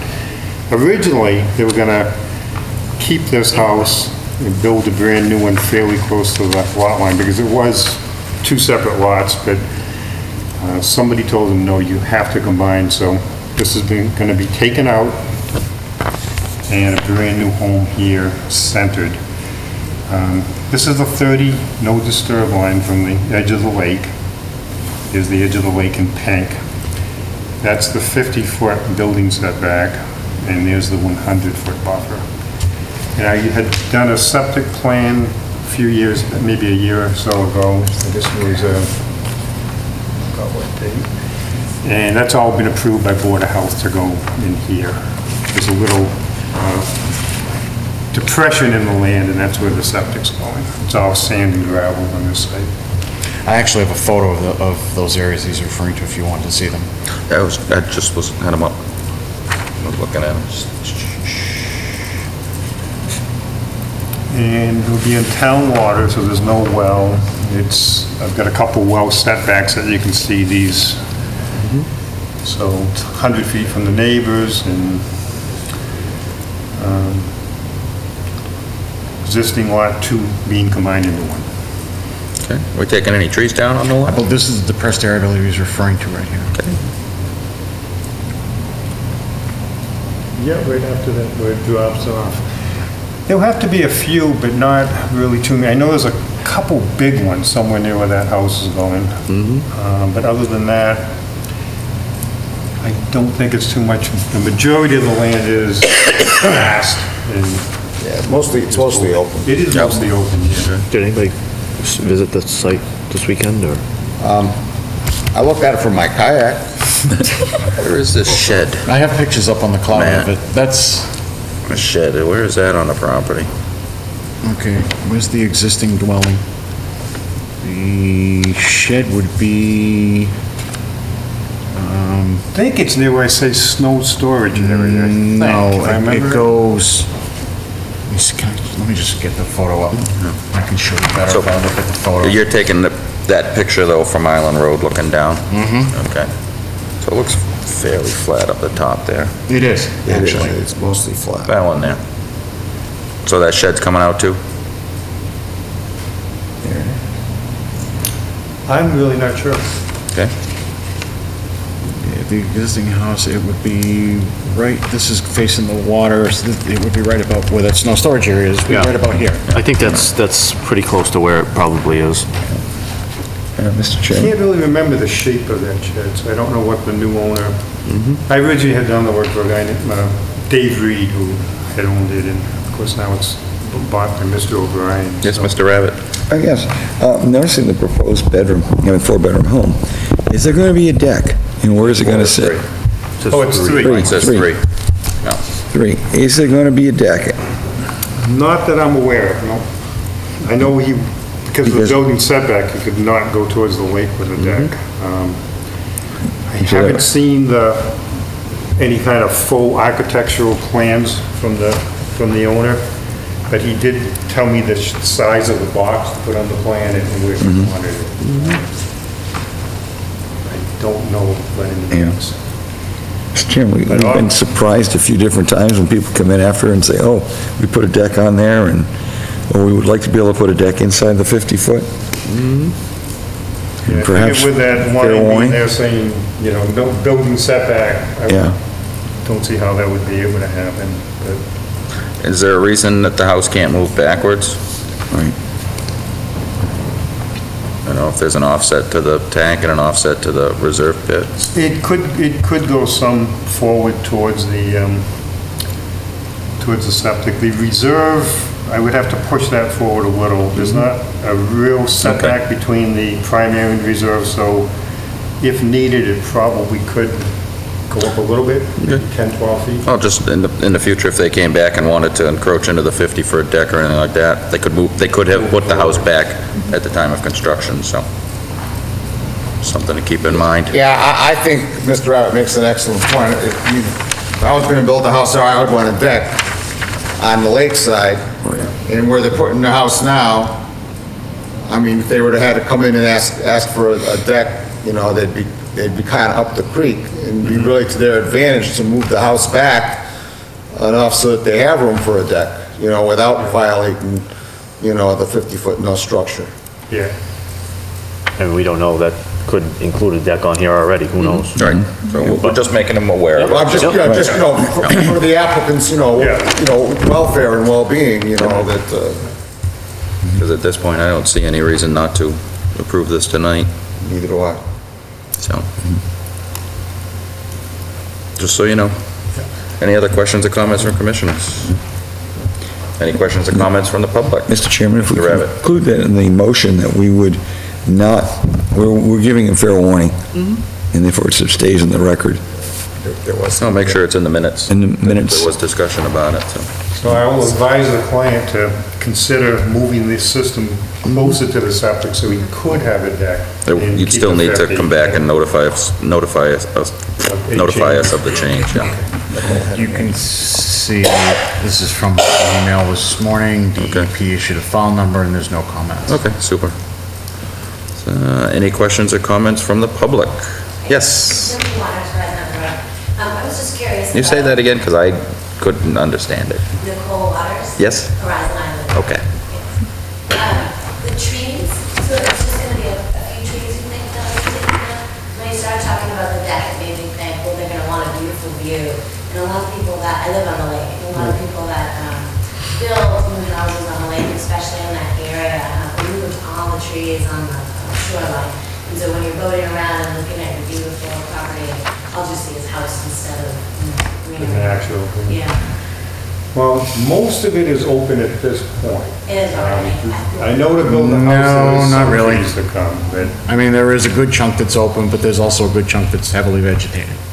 And if you're looking at this, at that plan, you look to the right-hand side of the lot, it's a little bit clearer. On the left-hand side of the lot, it's heavily vegetated, and as the old saying goes, I got the pictures to prove it. Here we go. Because I did take some pictures of the shoreline.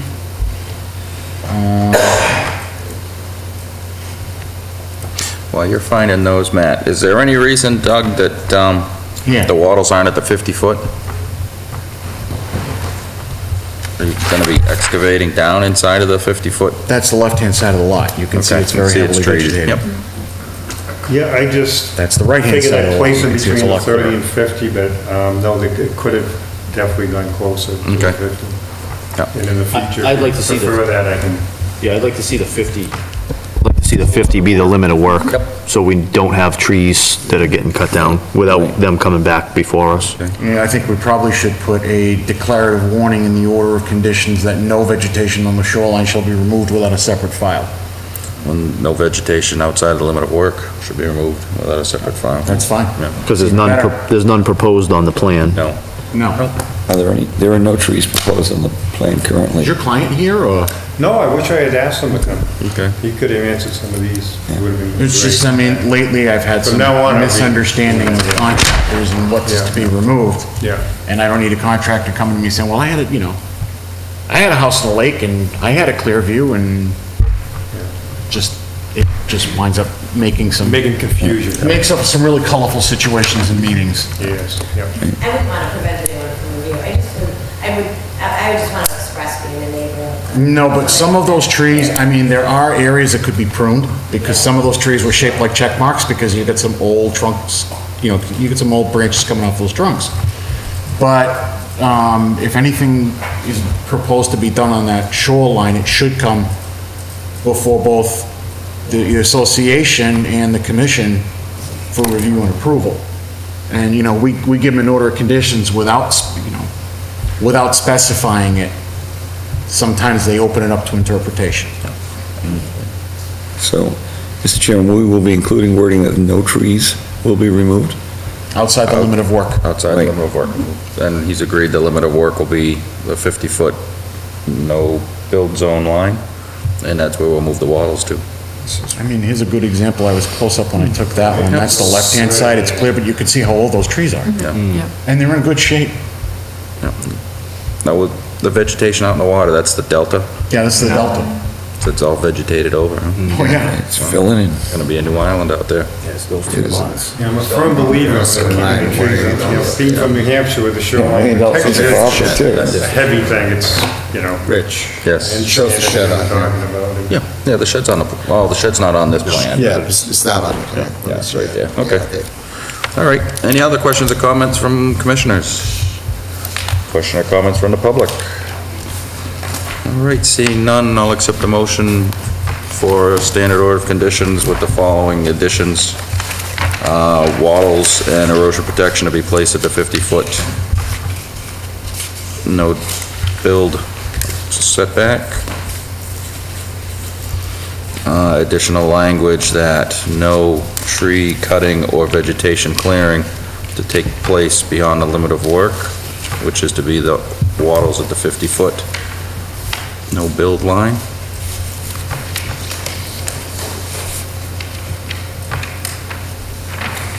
Okay. So moved. We have a motion, do we have a second? Second. Any other discussion? All those in favor of the motion say aye. Aye.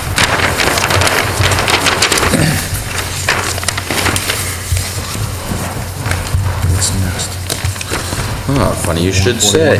Yes, pursuant to Mass General Law, Chapter 131, Section 40 is amended in the Town of Lunenburg, Wetland Protection and Municipal Bylaws, a public meeting on a notice of intent by Michael Nault, MJN Realty Trust, for the construction of a single-family home within the buffer zone at 141 Hemlock, should be Hemlock Drive, I would think. Yes. Yeah, well, Yes, road, it because should. the plan said road, without even thinking about it. This is the one we have been talking about earlier. Oh, okay. Yeah, bring that one up. That would be an interesting one to see. That's right. Over.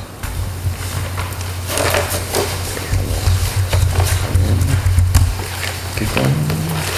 No, that's fine, okay. It's Hemlock. No, that's right. Right here. It's right there. 141. Do we have pictures of it, Matt? Yeah, I got plenty of pictures. Got plenty of pictures. 41. Yep. Here's the green cards for that one, Matt. Oh, this is 141. This is Island Road. Yeah, I'll get you 141 in 2 seconds. Alrighty then. I just wanted to, here's 141. Yeah, here, there's the 2013 ortho, because it's a little bit more clear.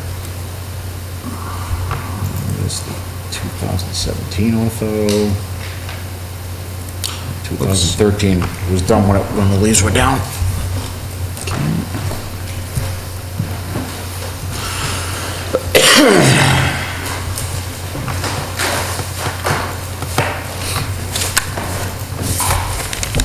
Ooh, that's way up there, huh? See what I mean? Yep, I do, exactly. Yeah, but they're like 50-foot contours. They're not right? accurate. No, not if you see the picture. Yeah. The plan must have the contours on it, right? That's the mini. I'll get you the full set. Oh, yeah. Yeah, Oh, yeah. that's gonna be an issue. It's the mini for you. Thank you. Get you the full set. Holy crap. He's putting a house there. That's where it's proposed.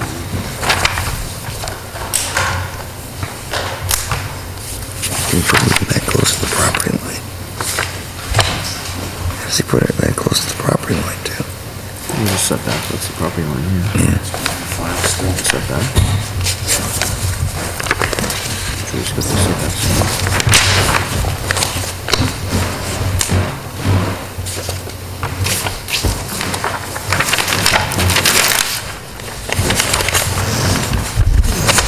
And pass that to Ken. I'm fine. All right. The same as this one? Yeah. Yeah, we're good.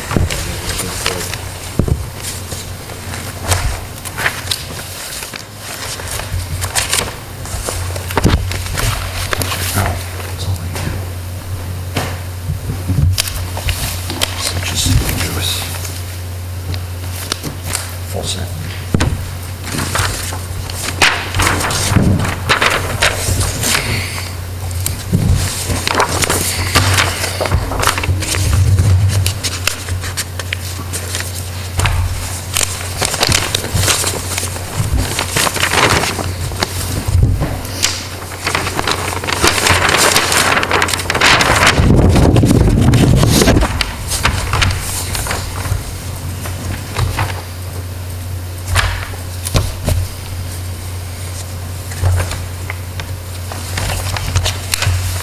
Do you mind if I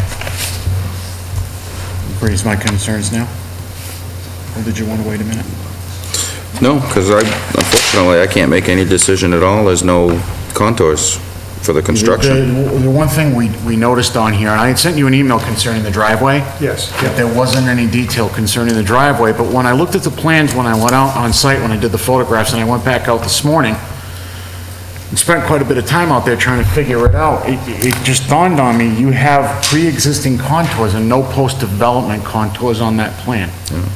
And that particular lot is a hill that goes up and then it goes down.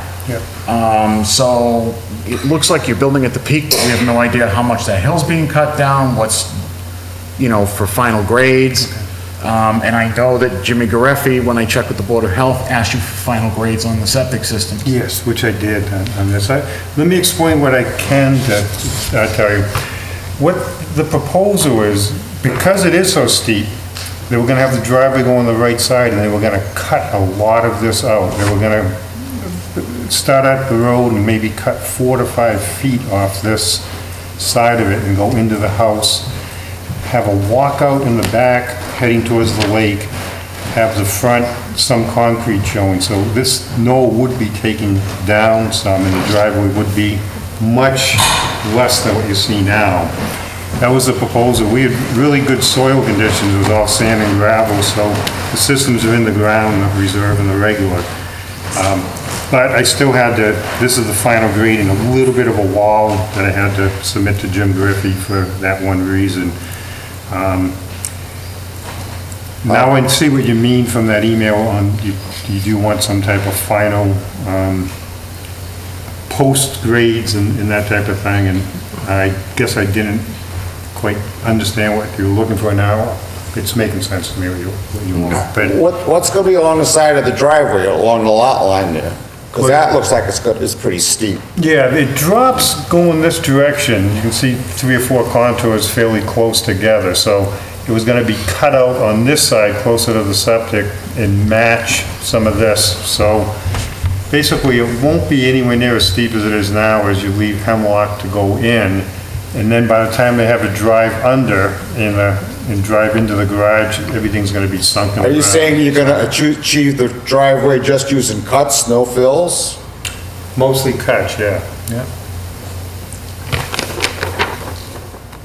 So that was sort of the plan, and that's what the owner and the person that was I guess, excavating you know, I would wanna see, you know, A full site plan. a full site plan, you know, I mean, given the contours and everything, I'd wanna see a full site plan showing all the cuts and fills. Definitely. Backing up though, Doug. Yeah, I mean, it might even need a small wall in the boundary. And Well, that was my Well, that, honestly, that works all outside the 100.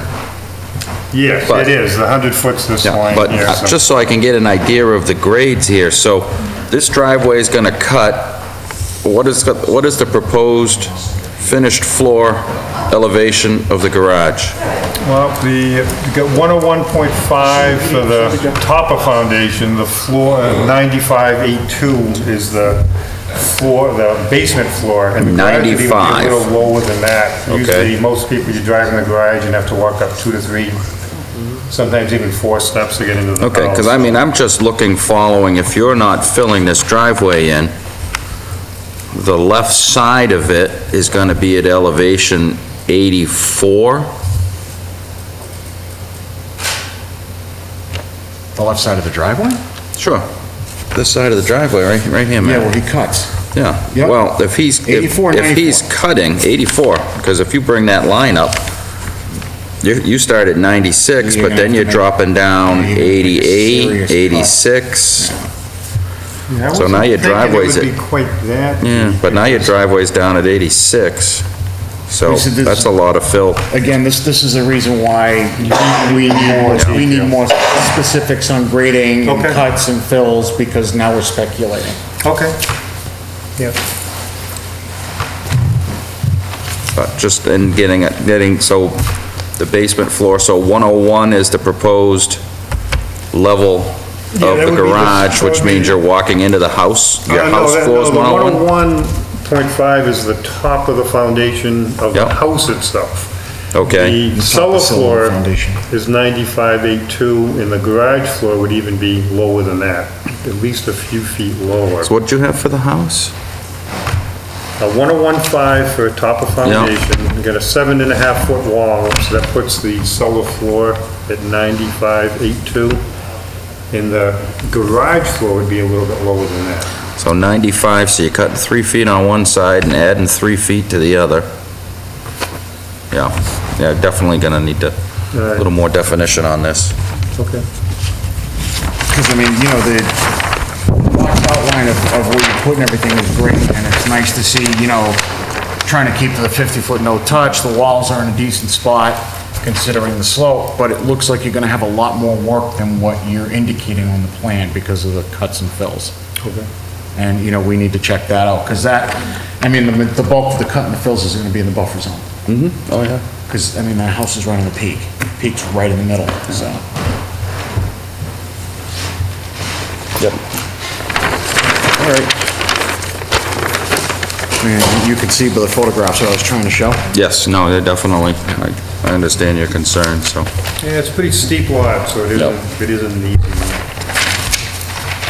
Give us Are a there chance any to- other changes or concerns? So if we continued and they came back and got the whole driveway profile done? Yeah, let's start there, and, I mean, the driveway and part of the garage and the whole septic system, because it looked like the shoreline was fairly straight.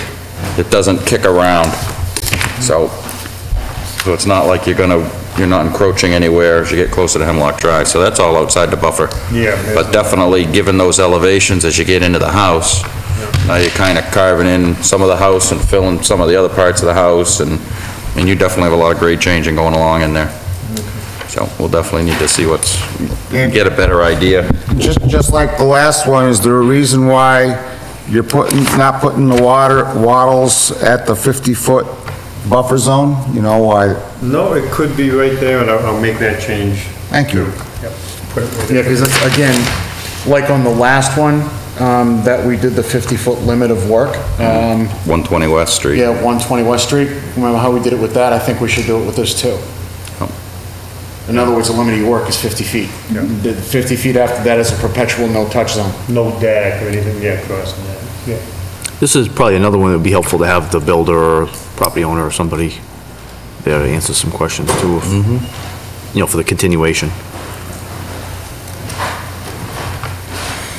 Yep, but yeah, I would definitely, in your redraws, plan on your limit of work at the 50-foot, given the steepness going down.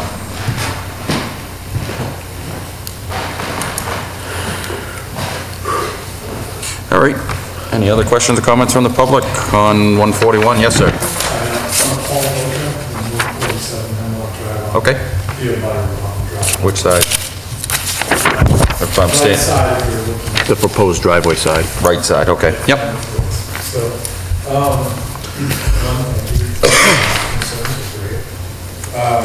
just a quick background on that lot. I've been there 22 years on the right side. We're held up with one that lot as well on the other property on the other side by the road. I think you tried to buy the lot, and you didn't get it. We converted that well into irrigation, and that opened that lot. So, there's 50 trees. The first concern I have is that the trees don't get the state of the cut down. There's 50 trees on the lot. So for 22 years, I've had 50 full-grown trees on Hickory Hills on that lot. This is a very small cove. This is an end cove where it turns. So there's been nothing there on that cove other than me and one other person for 22 years. Now the other lot looks like he's going to try to put something in there, and this lot. As far as I know, Hickory Hills wasn't notified at all about these plans. None of the trees have been marked, so just... Hickory Hill should be listed as an abutter. Are they on the abutters list? I'll check the list. It should be. Yep. I was notified of the plan, it's in the bottom. Yep. My other neighbors were too, and Yeah, we've worked with Hickory Hills we've worked with the assessor's office to try to get the lake office notified as an abutter, because they are a landowner. Are they on your abutters list, sir? Yeah, what is your name? I just want to make sure. Hickory Hills Lake.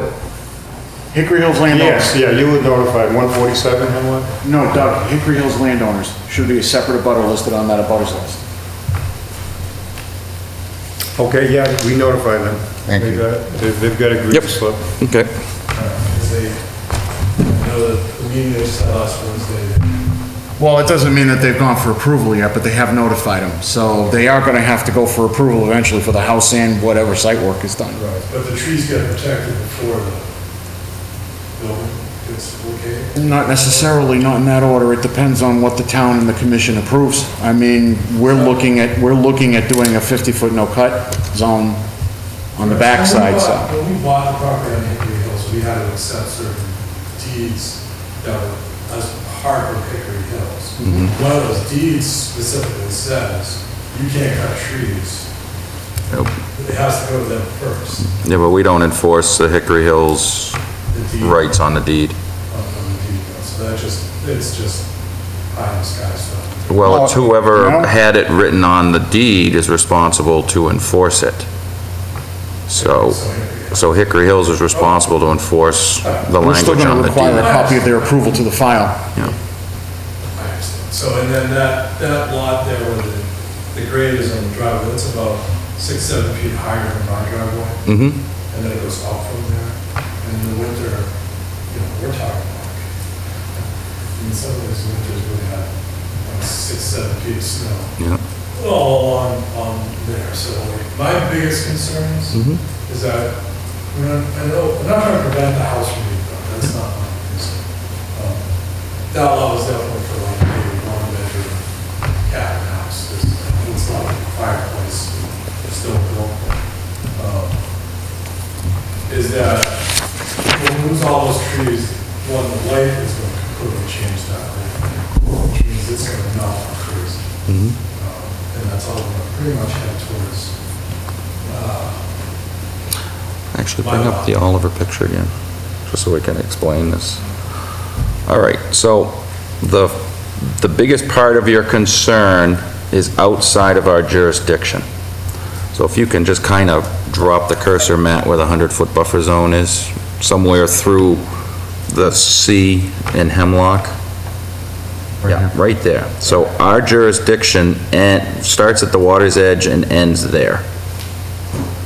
So we have no jurisdiction further away from the lake, which is where the septic system's going, 99% of the driveway and half of the garage. So that portion is out of our jurisdiction. Given the slope and the severity of the slope, we're going to require no work within 50 feet of the lake.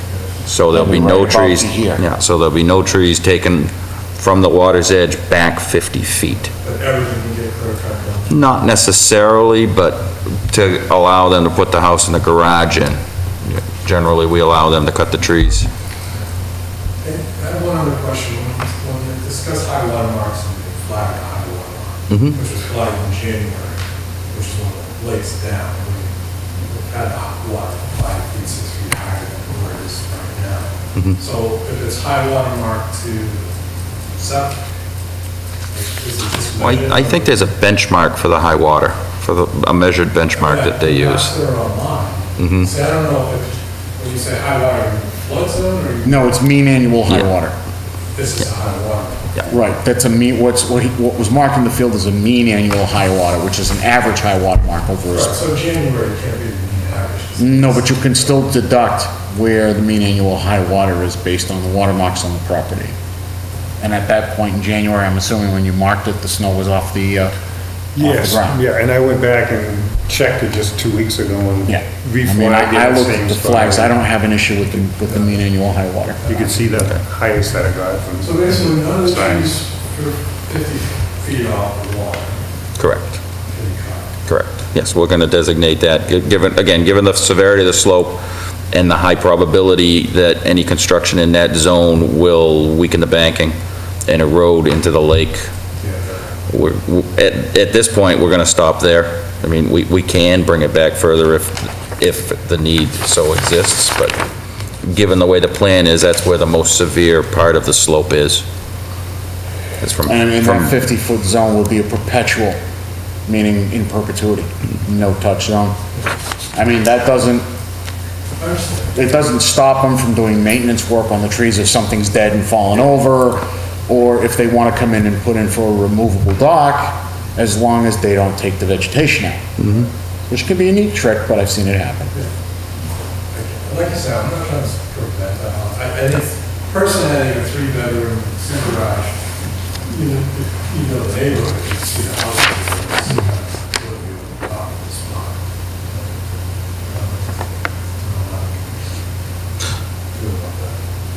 The one thing I will say though is that this bend in the road here, I mean, I don't know who gets all that complaints, but this is where a lot of people complain about how fast the cars are coming on that corner. That's like one of the dangerous corners on the street. There's over the beach. Cars come across too fast. People are always yelling at cars and everything else. It will be a concern if there's another driveway right there, is to keep it in mind. It's always been an issue in that area for the kids. Yeah. It's a really... Okay. And you may want to just voice some of your concerns to the building department as well, because they're the ones that will oversee the placement and the construction of the driveway. All right. Any other questions or comments? Are you able to say, so you're saying this sort of the same declaration of don't cut the trees? Yep, yeah, well, we're not gonna make it tonight because the plan is not, doesn't have enough information on it, so we're continuing it tonight. Thank you, I appreciate it. No problem at all. Can you have the plan updated for the 6th? Yeah. Okay. Seeing no more questions or comments from commissioners, I'll accept a motion to continue until June 6th. So moved. Second. Any other discussion? All those in favor of the motion say aye. Aye.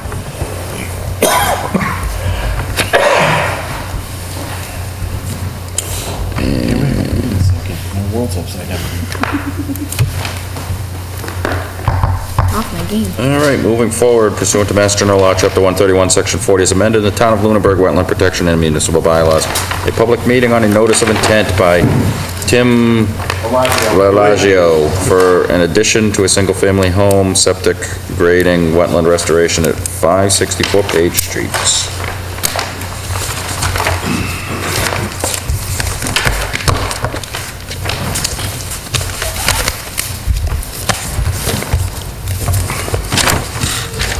Got 4 out of the 5 back.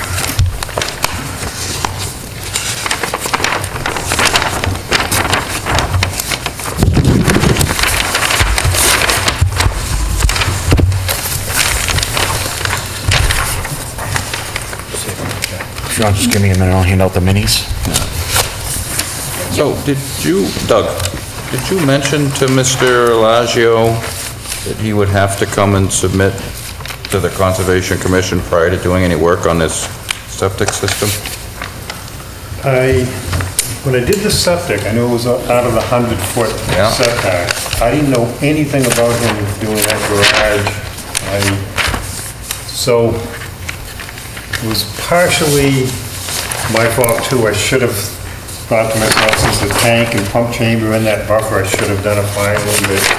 Knowing that the system was out of it, it sort of slipped through the cracks, and sort of a long process from the time I first did the septic and got that approved. Yeah, when'd you get that approved? To this, about a year and a half ago, or over a year ago anyways. So that's sort of what happened, and hindsight's 20/20, but I should have seen people. Because that poor kid had no idea what was going on. And, you know, being a professional, you probably should have Yes. enlightened him Yes, I where he should. was paying you to do that, so. It definitely was not a neat situation when we went over there and saw what he had done. Yeah, and then when I went to stake the system out, I saw a couple of stakes on the side. I said, wait a second, is he doing something to the house? Well, it wasn't the garage, it's the fact that he cleared everything from the edge of the pond past the septic system. Yeah, it's not a big pile of stumps. Yeah, I mean, he completely, the area is devoid of anything. He stumped it right to the edge of the pond, so. So it definitely did not look well on his engineer that he did that unknowingly in preparation of putting a septic system in. So. If you don't mind, how do you ever get an occupancy permit if he doesn't have a working septic system and the pipe was just coming out the side of the house? Yeah, I guess when he bought the house, it was like that, and that's why he hired me right away to do the new plan. How it was able to change hands and all that without a Title V, making it happen sooner, I don't know. I don't know whether it was cash paid for the house. I was gonna say, unless he paid cash as is. That's the only thing I can think of. Yeah. And, I've been wanting that system to go on, you know, for quite a long time. That's all we have. Surprised Isn't he it got supposed to be dragged putting out. together a remediation plan? That was what I talked to Denise Child about this morning. Yeah. Okay. Did she have comments? Yeah, actually, let me just pull it up. Okay. Let's see. I did bring things with me for plantings. Okay. When I submitted all this. Can I just get into this first? Yes, before- absolutely. And then you Just wanted can you to know. respond? Yeah, I'm Because sorry. I know you're probably already prepared anyway. Denise's comments, as you can see, that's up on the screen here. Can erosion controls be moved outside the 30-foot no disturb area? Plant should show limit of work area. Pond is designated as a potential vernal pool. Now, I gave her a call when I saw those comments to discuss them with her, and I relayed to her and reminded her that this was an enforcement action. Her response to me when we reviewed the plan together was, and it's gonna ring in concert probably with what you guys want. She wants areas shown on that plan, what's to be remediated, what was the original proposed construction prior to the violation, prior to your client violating. The existing pond being a potential vernal pool is regulatory under both state law and our bylaw as a vernal pool, even though it only says potential. So some of his work went into it, so the remediation's gonna have to be to restore that part of the shoreline that he started, looked like he was dredging. And, you know, that's what we're gonna need to see the planting plan on. So what she wants to see is she's gonna wanna see, like we're gonna wanna see for step one, I don't know if they're gonna want any more, but from my standpoint, I'd wanna see the plan showing what he did for alteration that was outside of what his original scope of work was as compared to what the original scope of work is. So, that was about it. I know you probably already had a planting plan ready to go. I have it with me to show everyone tonight just to see. There's two options, I don't know. I'm just letting you know that when I saw those comments, it triggered me to call Denise and say, hey, just reminding you this is what was going on, because I discussed these enforcements with DEP. Yes, yeah. And this was what our conversation went this morning, so. Mr. Chairman? Yes. When we first took this on as an enforcement, he put erosion control up, correct? Yes, he did. Is the erosion control that's shown on the plan the erosion control that's on the ground right now, or is that? That is, I shot it with the transfer. You did, okay, That's all right. Exact. Okay. Thank you. I guess question one, Matt, do you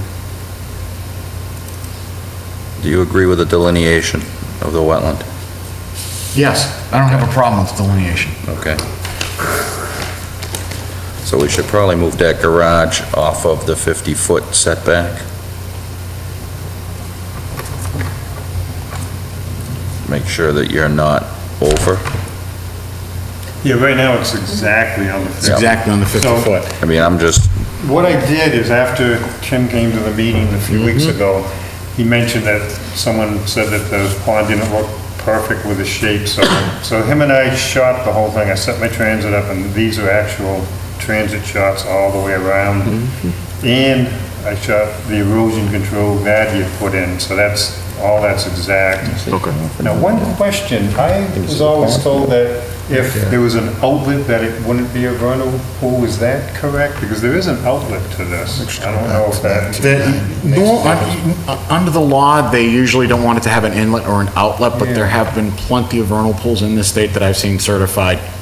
Some of them over my objections to being a certified vernal pool, and Natural Heritage still certified them anyway. This is not marked as a certified, it's marked as a potential, but the way the state regs are now written, if it's marked a potential, it's to be treated as if it were a certified vernal pool. Under our local bylaw, any evidence of a potentially certifiable vernal pool, it automatically is protected as a vernal pool under local bylaw, giving it the 30-foot no touch, the 50-foot no build. And in this case, because it's listed as a potential vernal pool in the database, it automatically triggers the bylaw protection thresholds. All right. Just wanted to clarify that because... No, it's a fair question. Yeah.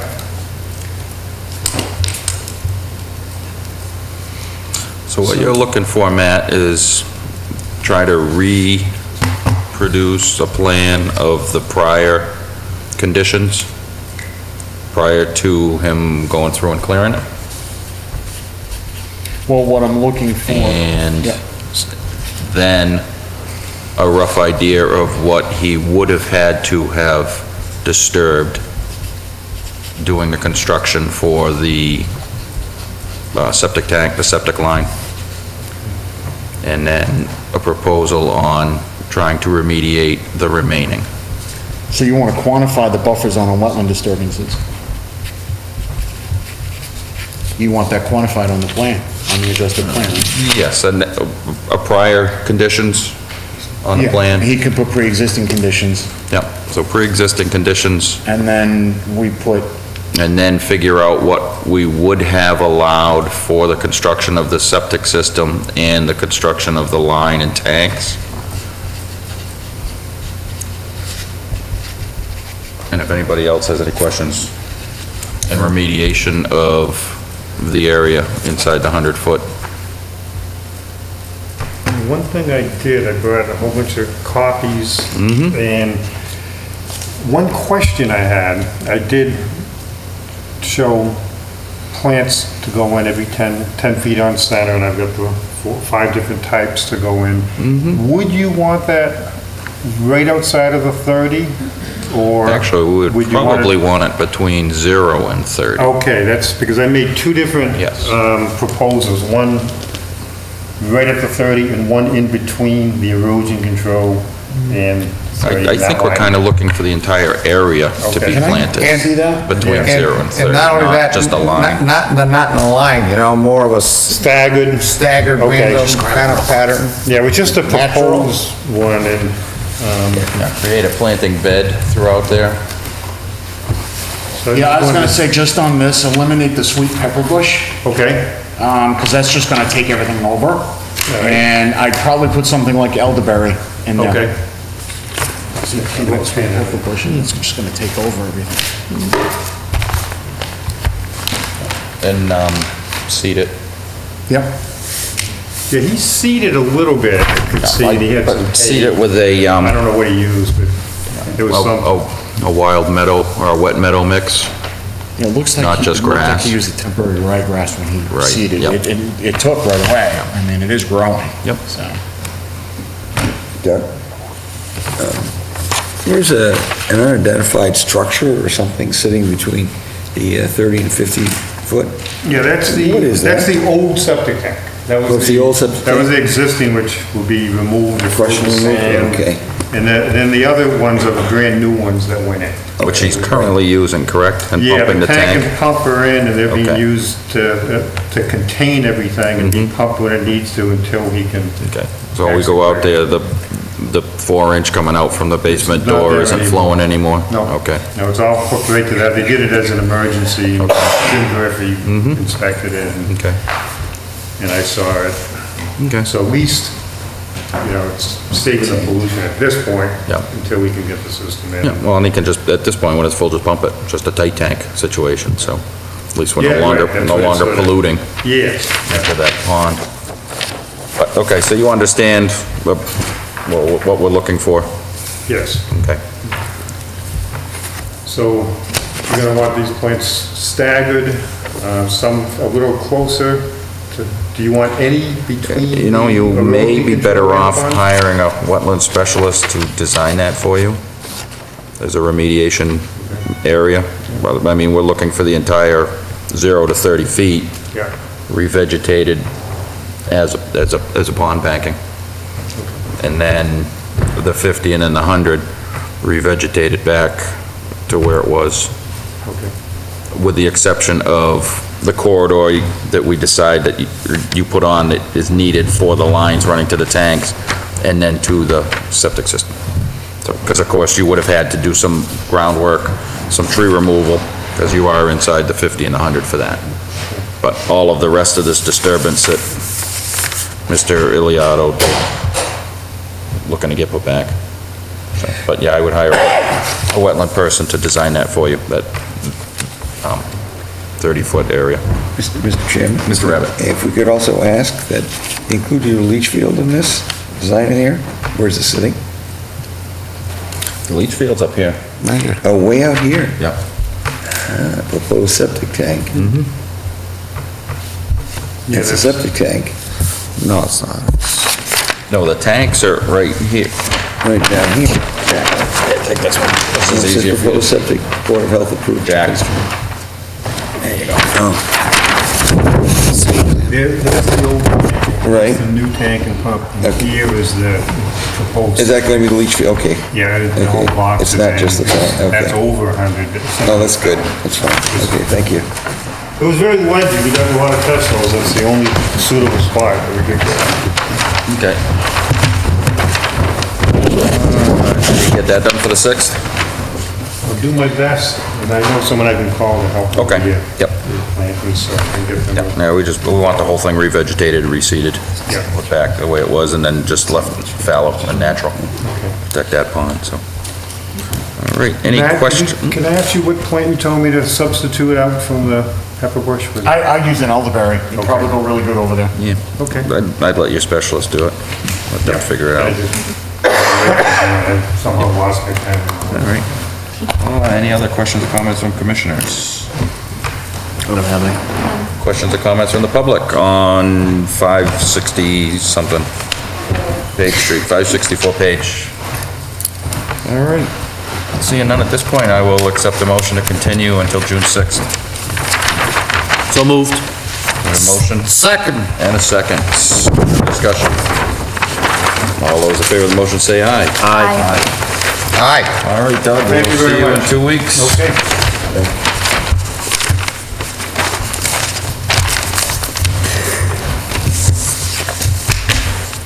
And I think that is it. Hearings. These guys took their little... Anybody get a chance to read the comments from Fisheries and Wildlife? I did.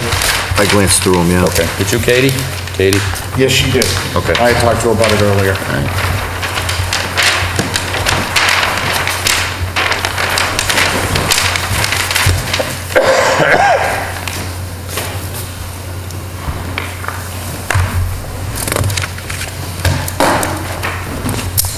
Waiting for her to come back.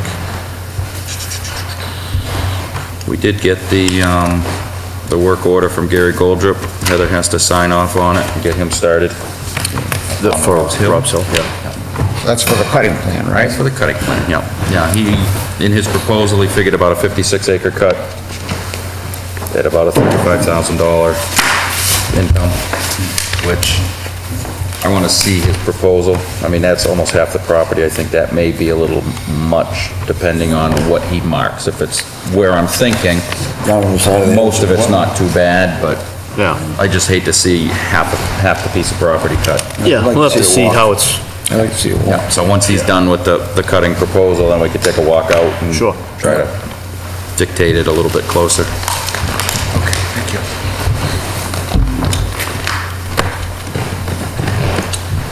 All right. Did we want to, seeing as we have a quorum that can vote, did you want to take another talk about that special meeting? Or did you still want me to send Todd an email? I'd still send Todd an email, because I think it was just Ken. The selectmen want to meet on the 22nd, Tuesday, to review the land swap. oh, yeah. Okay. So We it just would want to be make sure we have a combined quorum, and right now Katie can't go. It's Did you say you could go? I know that next Tuesday is. Next 5:22. Next Tuesday, 6:30? Just because we have to post it tomorrow. Yeah, I should be able to do that. Okay. What time would it be? They start at 7? They start at 7. So- I think they do executive session at 6:30, so yeah, I'd put 7. Okay. Okay.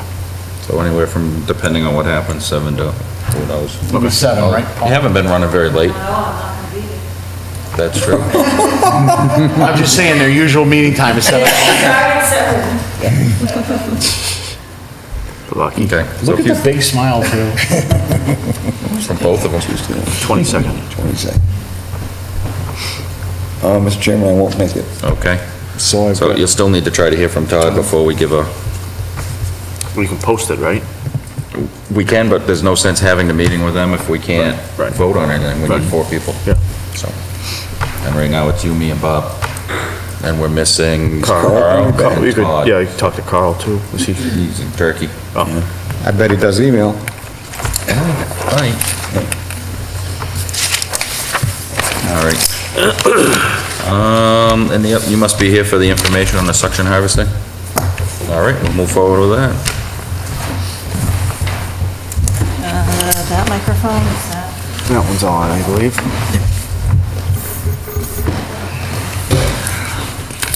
Thank you. I'm actually here to provide our annual update for the lake management plan. And this is a printed copy for your files.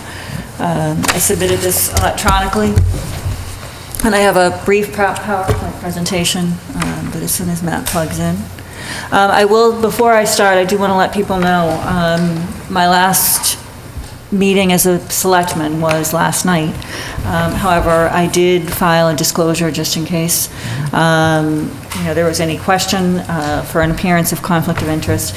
In my prior role as a Board of Selectmen, you know that I was an appointing agent. However, there will not be any official meetings between now and when my term ends on Saturday. So I'm comfortable presenting tonight and did file it with the town clerk. Thank you very much for your service. Thank you. Yeah. Matt, if you can you start it? Does that have music? No, there's no music. Sorry. Just my voice. What do I do here? Got a slideshow. Hit slideshow. Start from the beginning. Start from the beginning, yeah. There you go. Hopefully. Maybe. Going to the bottom right. There we go. Yeah. Okay, so you can jump right to the next slide. So fanwort management. Fanwort management continues to be our main focus on the lake. Unfortunately, as you know, we are now fighting the invasive weed fanwort and have been for several years. Several years ago, to prevent any other type of invasive species, we did implement a boat survey program, and that's included in your attachments. We now have inspectors that inspect any boat and trailer to make sure that there are no invasive weeds coming into the lake. We're doing the best that we can to prevent any additional spread of any other type of aquatic vegetation. The lake, one of the big key components of our lake management plan is our survey team, and actually the survey coordinator is here, Nicole Waters, and she's doing a fantastic job of coordinating all of the volunteers. The lake is divided into 23 survey zones, and they're surveyed regularly by volunteers on the lake. When they discover fanwort, the area is marked, and you can see in the middle of the screen those orange markers, which were a real find that Nicole found, that kind of self-level when they're dropped into the lake, and it marks where fanwort is so that it can be addressed. GPS coordinates are obtained, and we now are using illuminated markers, and we've deployed them in strategic locations to prevent inadvertent spread of fanwort. And you can see in the bottom, basically it's a lawn light, and we've got a noodle around it, and it makes them float, and so it makes it easy to see areas that should be avoided at nighttime for nighttime traffic. So, Matt, if you can jump to the next slide. So the next slide shows you the 23 survey zones, and anytime we are able to obtain volunteer surveys, they get one of these maps. And on the back, there's a lot of information about tips on how to survey properly, how to report what fanwort looks like, what the concerns are about fanwort. So in addition to surveying, we're really trying to educate people, and Nicole's done a phenomenal job of doing that. Next slide. So the main method of removing fanwort on the lake is DASH, which is diver-assisted suction harvesting. And basically it's like a vacuum. Plants are suctioned to the surface and then removed from the lake. And that removes the biomass from the lake. One of the things that's a challenge is prior to the advent of fanwort, we had a mechanical harvester program that would operate regularly and remove a lot of the biomass. When we discovered fanwort, that harvester was discontinued, and so removing the biomass from the lake is one of the challenges that we're facing. In 2016, we had 3 teams on the suction harvester, and they spent 339 hours removing fanwort. In 2017, we had teams as well. I don't know the hours that were spent, but I almost guarantee it was more than that. But in 2017, we made the decision to try to augment the work of the volunteers, and we hired a company called AB Aquatics, which is a suction harvesting company. This shows AB Aquatics at work, and in 2017 they provided 10 days of harvesting, and they removed a total of 4,865 gallons of fanwort. And you can see all the bags that they have lined up on the dash. Our harvesting plan for 2018, which is included in the update, includes 6 weeks of harvesting by AB Aquatics, and the work of the volunteer dash teams will continue, but the focus for them will be on the shallower areas, while AB focuses on the deeper areas of the lake, because they're more, we do had a diver certification program, so all of our divers are certified, volunteer divers. However, AB has, a higher skill set, so they're going to focus on the deeper areas. Paula, can I interrupt you for 1 second? Sure. What do they do with all the fanwort once you get it out of there in those bags or whatever? It's composted off-site. Okay. So this map shows the fanwort spread of harvesting. In 2015, you can see all the blue dots where we harvested, and that was there was 111 locations. In 2016, unfortunately, you can see that we have a lot more fanwort, and in that year, we've harvested from 213 sites. Quick question. Yeah? Then it may just be the way the dots work. Did you find fanwort on the other side of the dam, in that cove? No, that's not, this is all on the lakeside. Okay, it just kind of looked like it was across from the dam. Yeah, I see that one on the bottom, but no. Okay. I'd be very surprised if that area was not infested. I mean, Marshall Pond has got it. Yep. That's gonna, at some point, you're gonna get a fragment blow over the dam and start rooting down there too, so. I kayak there probably once every 6 weeks or so. I've never seen anything down there, however, so. And I look, and I've never seen it. I looked 2 weeks ago down off of, at the lower part of the dam, but also down by the observatory in the Cauldry area. The Cowdrey, yeah. And I have not seen any. I haven't seen any either. Yeah, no. So if you can jump ahead, Matt. I'm sorry, do you attribute that to spread or just better sighting? Both, actually. Fanwort, unfortunately, spreads by a variety of methods. It spreads by fragmentation, it spreads by roots, and it spreads by seeds. And it doesn't take a lot for the plant fragment to root itself. So unfortunately, but we also have a lot more surveyors out there. People are more cognizant. So I think it's a mix, but we're definitely seeing a more dense growth. So one of the other things that we're doing is, what else are we doing to control fanwort? In some shallow locations, we are hand pulling by trained people. One of the things that the weed mitigation group, and I should stop there and say that the lake management group is basically a group of volunteers on the lake that does a lot of research. But within that group, there are several smaller subcommittees, and one of those is the weed mitigation group. And one of their plans is to locate or to create a video to really show people how to hand pull properly, because the last thing we want is people just going in and ripping it out. The other thing that we're doing is deploying benthic barriers, and that was in our 2016 update to the lake management plan, and we're continuing to use those to control fanwort in some locations, and they are proving to be very effective. We're using a burlap benthic barrier, which degrades fairly quickly, and actually this year we'll be removing all the rebar. They're basically kites, so we'll be removing all the rebar, and that's why you see that buoy, that red and white buoy on the top, and that's so that we can go back and pull that. This is the inlet over by the the beach on Island Road? I can't say exactly where that one is. Yeah, I think this is at the Mulpus. Okay. We actually deployed, It's at Mulpus, okay. it's at the Mulpus Inlet, yeah. Okay. How did it work over, because you did it with, and I can't remember. In the Boat Cove. Yes. Yes, we did, and actually, I'm going to talk about that. We did do benthic barriers there as well, yeah. Great. Yep. Yeah, how that worked. So, as I talked about just a moment ago, we used a mechanical harvester to control biomass. We're not doing that anymore.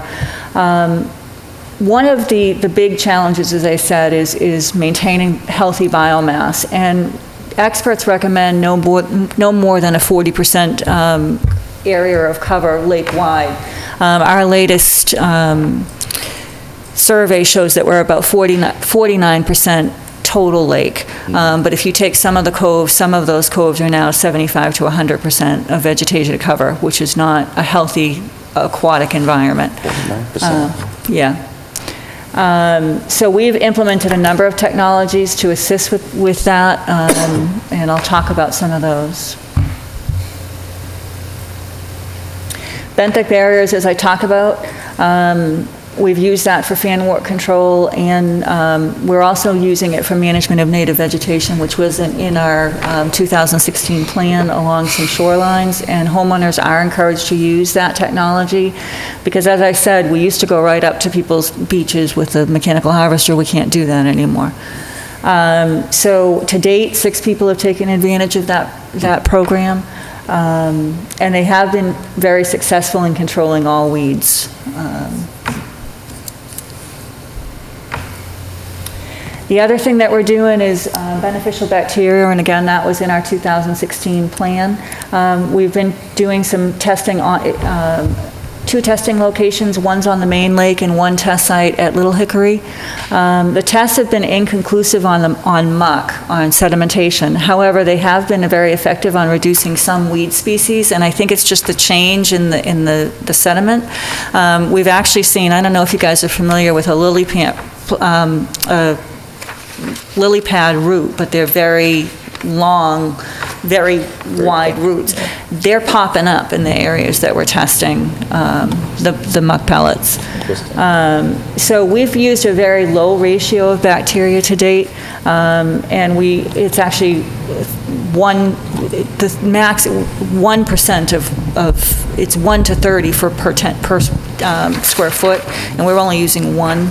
So we're going to try to up that and try to get in line with the manufacturer's specifications and see if we can get better results. And this will be the 3rd year? Because you're doing oxygenation? Yes, yeah, and I'm going to talk about that. Well, yeah, and actually we started to do that at the end of the season last year on Little Hickory, but again, we're using a very low volume, so this year we want to bump up that volume in line and see if we get a better result. So we do want to also do an expanded test this year in what's known as, it's a cove off of Pine Acres, and I actually didn't have a map in the plan that I sent you, and I realized that after. It's Proctor Cove, Hudson Cove, and actually, if you want to just pass that, that's the circled area. It's about 1.5 acres, and that cove is 75 to 100% of cover, and it's infested with mermaid weed. And so what we'd like to do is do some muck testing in that cove and see if we can have an impact on the mermaid weed as well as the density of the aquatic vegetation there. So herbicides, you talked a little bit about the Boat Cove. We always explore every alternative to herbicides before we implement them. And to date, there have been 2 places we've used herbicides, and that's Little Hickory and the Boat Cove that we just talked about. Unfortunately, despite monumental efforts in the Boat Cove, fan wort continued to thrive. And so in 2000, and that's a typo, it wasn't 2106, it was 2016, we applied Clipper with the Commission's approval, and then we also used sonar pellets in July, and then over the sonar pellets we put the burlap barriers. And the installation of the barriers was done in July, and we did conduct water samples, and they're included in your update. and all the test results were fine, and it was very effective for that season. However, we are seeing fanwort come back into the cove, and it's actually coming in from the mouth of the cove. It's not coming from, the back end. It appears to be migrating in and settling on top of the benthic barriers. As I said, they degrade very quickly, so we're seeing some silting and sedimentation on top of the benthic barriers, and now we're seeing more fanwort. So we do have a plan for the boat cove this year, is to have a couple days of suction harvesting in the boat cove and see if we can keep the fanwort under control in the boat cove without having to do any other kind of herbicide treatment. As you guys know, currently we utilize a 3-foot drawdown as a tool to assist with vegetation management and biomass. We are investigating the possibility of a deeper drawdown, and as you know, an NOI has been filed with the Commission. We do some raking of community areas during the drawdown to reduce biomass, and we do encourage residents to rake their beaches during the drawdown. Aeration, which is at Little Hickory. We installed an aeration system in July of 2015. There's now 5 heads on Little Hickory, and prior to that we had treated it with herbicides. In 2016 we added the 3 more heads, and we haven't seen a lot of decrease in vegetation. However, there has been very little algae, which had been a problem in the past, and the water clarity of the lake has improved greatly in that area. Just through visual? Just through testing? visual, Okay. yeah. So you haven't gone and done an actual? Secchi dish, no. So erosion control efforts still continue. As you guys know, once you lose shoreline, you can't get it back. So we're continuing to try to revegetate islands with native vegetation, blueberry bushes and grasses. And I heard you mention wetlands meadow mix, and I'm going to be investigating that. So, we're trying to make sure that we stabilize slopes on the island. Go ahead, Matt. So one of the key components of making sure we maintain a healthy environment is to do regular vegetation surveys and detailed analysis. And so we do those every other year by an aquatic specialist, and currently we're using Solitude. Our next survey will be done this year. And similar to what we did in 2016, it will be a point intercept survey on an 80-millimeter grid. It's 202 points. And they do water quality collection and analysis. 2 points on the main lake, 1 at the Mulpus Inlet, 1 near the dam, and then they do water quality analysis of Little Hickory as well. They also do some digital photography to document conditions. They do document water depth at all of the points. And this year we're doing something a little bit different. We're doing a littoral survey to document fanwort growth inside that may fall outside of that point intercept survey. So what we're asking them to do is get GPS coordinates of those locations, so then they'll send the email we have an email set up for fanwort. And so they'll send that email so we can go out and check those points and they can be addressed. So the other thing that they're going to be doing this year is they're going to utilize sonar. What we found is one of our volunteer surveys, who's actually the chair of the dam committee, he found that his fish finder could locate very dense masses of fanwort. So we're going to be doing that during the survey as well. Cool.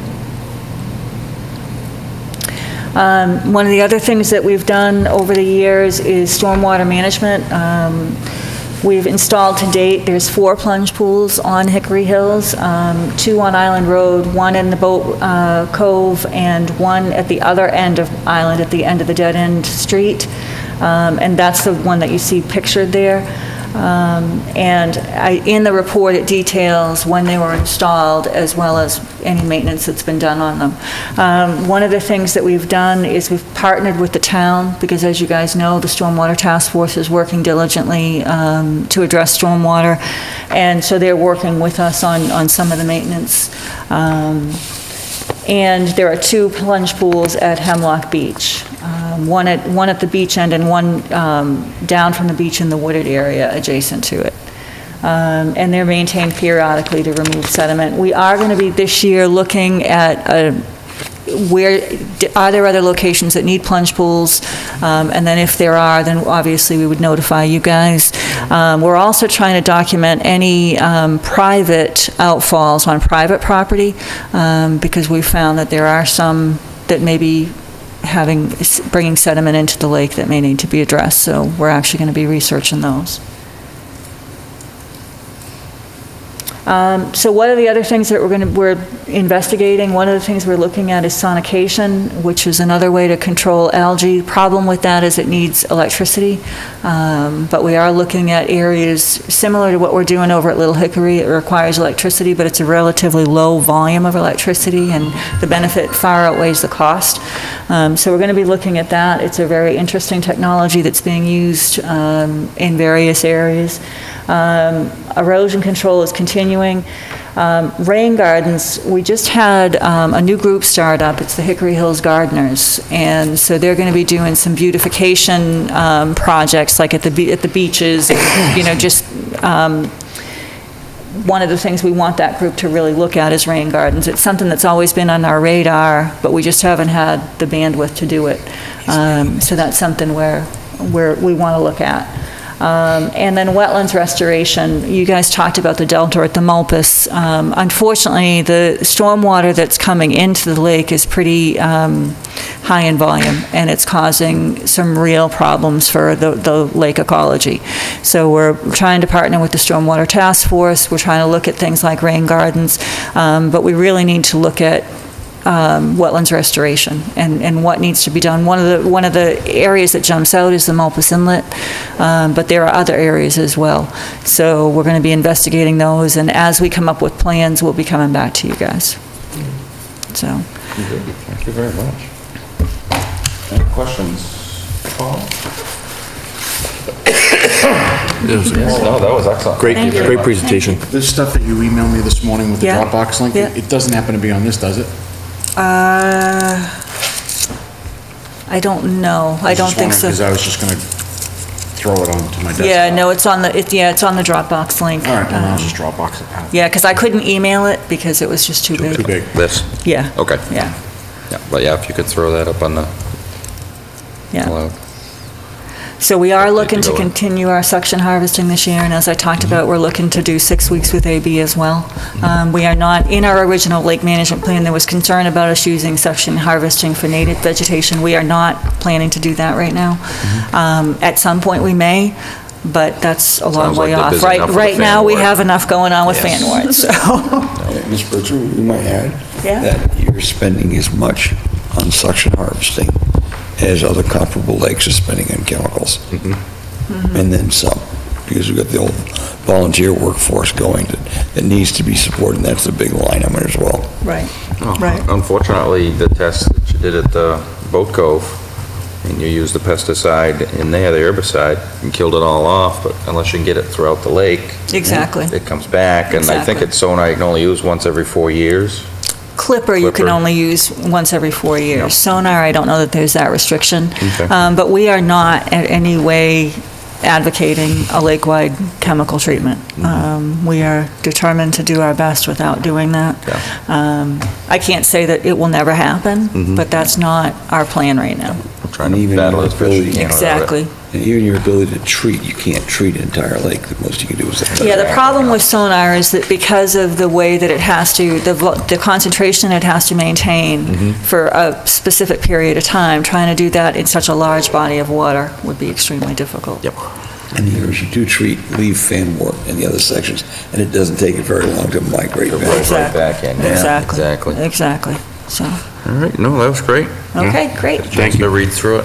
Okay. Oh, it's a big file, 69 megabytes. Yeah, it's very big. It's very big. So I just want to make sure we are all set to continue our DASH program. Definitely. Okay. What is sonification? It's basically sonar, maybe you can explain more than I can. It's a point-to-point, high-frequency, sonic wave. Yep. And you put it on two ends of a cove, and it just oscillates through, and it kills the algae. Really? Doesn't affect the fish. Doesn't affect the fish? No. Interesting. I was going to say, isn't that what they used on our embassy?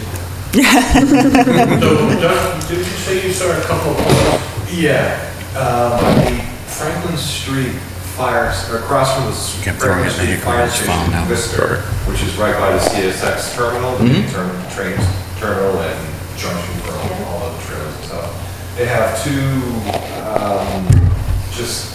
pools of water there, and last year they had a sonification system set up using solar power to run the thing. They have not put it out yet this year, or I'm not sure, but it doesn't seem to be there in the pools that they have set up off of Franklin Street. I went by it there today actually, and it wasn't installed yet. They did have it up all last year. I didn't realize that we were looking at that system, or I would have looked closer, because they only set it up on one of the pools, and there's two. So it would have been a great test to see. Yeah. I don't know one particularly at the CSX to ask them, but I can probably find out more about it. Maybe Worcester would have it on file. We can send you the link you're interested, the link to the manufacturer, because they have reference use cases. Yeah, I have a system for different acreages. Yeah, the sizing of the system. In a small cove, if we have algae bloom, might be worthwhile to have one of these, because we don't have a particular problem right now. But we're thinking if we had one in our toolbox, we could target. Yeah, so it's an as needed, tell them, is that what they're talking about? Right. Yeah. Interesting to see if you can measure the difference in the changes in Little Hickory, adding the more muck pellets. Yeah, and we are measuring that, and in your report, you'll see some... I was going to ask, how was that going? You're doing the air diffuser too, right? The aeration, yeah. A personal comment on that, the scale that we're using on that is like, I think it's just too small, right? We're doing it a 10 by 10 foot or, area, and we're, putting, well, that's why we want to do the expanded test on... In our use case, we have a cove that is really well, surrounded by land, and it's totally infested with mermaid weed, and so we think that'll be the next use case. We obviously need to, get the board of directors and the landowners around that particular area involved, right? Have you seen any effectiveness with the use of the muck pellets? We've seen effectiveness of on the weeds and on the water clarity and on algae. We haven't had the algae problems on Little Hickory that we've had in the past. And again, that's just based on visual sightings. But if you look at the testing on and Steve Douglas, who's the chair of the weed mitigation group, has done some meticulous measuring, and you'll see that in the report. And we didn't see much of a change. At one point we sort of saw a decrease in muck, and then it kind of crept back up. But again, we're using a very low concentration. So this year we're going to bump that up and then hopefully have better results. But we're pretty encouraged by the results we've seen so far, because even just bringing those lily pads up, that's pretty phenomenal. So I think that if we increase the dosage in accordance with the manufacturer's guidelines, that we'll see better results. And so next year when I'm back before you again, yeah, it did. So next year when I'm back before you again, hopefully I have even better news. Cool. Thank you very much. Okay, well, thank you. So can we go ahead with that test site? Yes. Okay, great. Okay, with the board's approval, but thank you very much. Have a good night. Thank you very much. Mr. Chairman, will that require a vote to continue? I don't think it would require a vote to continue, no. No, it's established. Moving on, they just have to, give us a report every year.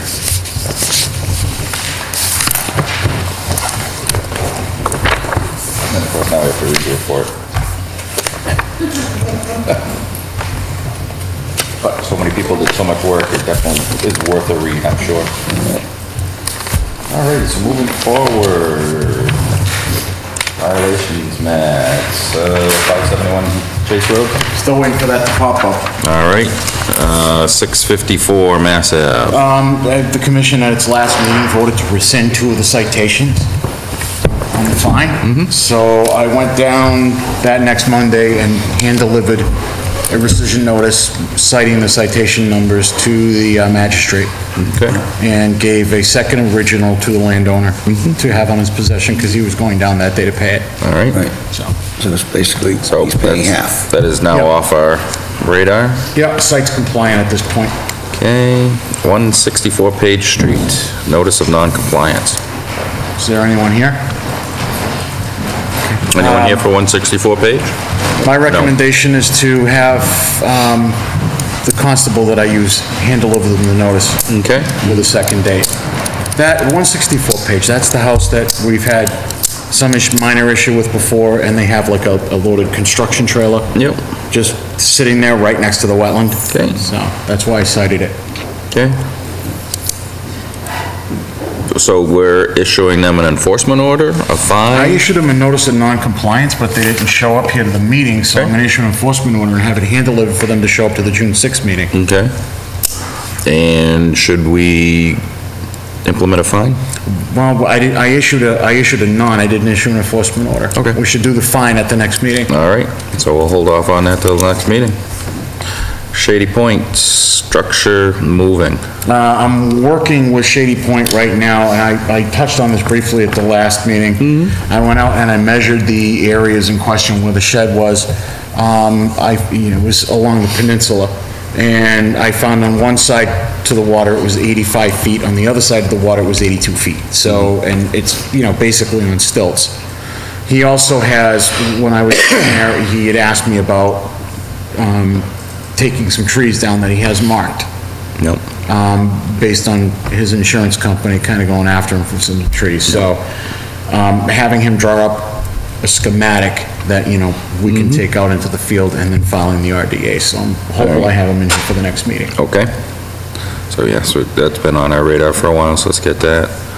Land exchange, we're gonna, if you can get a hold of either Todd or Carl, we'll meet with the Board of Selectmen, which at this point, we might as well just throw the agenda out there. We can always rescind it if we don't get a fourth. Yeah. Matt, can you send an email out to remind everybody of that meeting? Because I won't remember. Yeah. Thank you. Mr. Chairman, before we move on, I'm sorry to jump here. I had a complaint from an individual came over and said, Jack, what do? My neighbor's got all this stuff, TVs, old junky stuff, in his front yard, and I think he's within 100 feet. Now, if I can interrupt, yeah. You really shouldn't bring up like an individual's behavior without giving them notice for the meeting. Well, I asked them to... So what I would do is I would send us a notice that we should check it out. Okay, that's the strategy we use then. Should I ask him, or should I be bringing it in, or? Just send me an email. Okay. Yeah. Yeah. You're fine. I mean, it's essentially, regardless of whether or not it's like a neighbor on that aspect, it's your duty as a conservation commissioner to report a violation if you see it. Yes, I understand that. I understand it. Yeah. Yeah, I mean, don't worry, there's no conflict of interest on that part. Okay, I'm good. Thank you. Okay. I don't know if everybody had a chance to read the Fisheries and Wildlife report. I did. All right. I'm a little concerned, and Matt had brought this up to me, that this may be a little outside of our not our jurisdiction, outside of our realm of knowledge, that perhaps we should be asking for a third-party professional to review this and report back to us on it, because there are questions that Fisheries and Wildlife raised, and DEP kind of didn't come out and say, yes, we agree, but we're concerned that perhaps it's not the right application. Lots of questions on stream flows and things like that. So can I ask a question? Certainly. So, has the DEP now commented on the application? They did. And issued, because I hadn't seen that. Yes. Yes, they did. I have not reviewed that. Okay. They did not contradict, and they did not contradict anything that Fisheries and Wildlife said. They did mirror the concerns of the application as an environmental reclamation project. That we should be reviewing that closely. And can you bring it up, Matt, the other concerns they had? Doing that right now. Mr. Chairman, should I be recusing myself at this point? Because I think, is this taking... Well, this is just more informational, but... Okay. I mean, you shouldn't be commenting on the application, no. Right. All right, so the Lunenburg Conservation Commission should carefully review the comments offered by Fisheries and Wildlife prior to deciding whether The proposed drawdown depth is appropriate. Additional details, volume, location, composition, etc.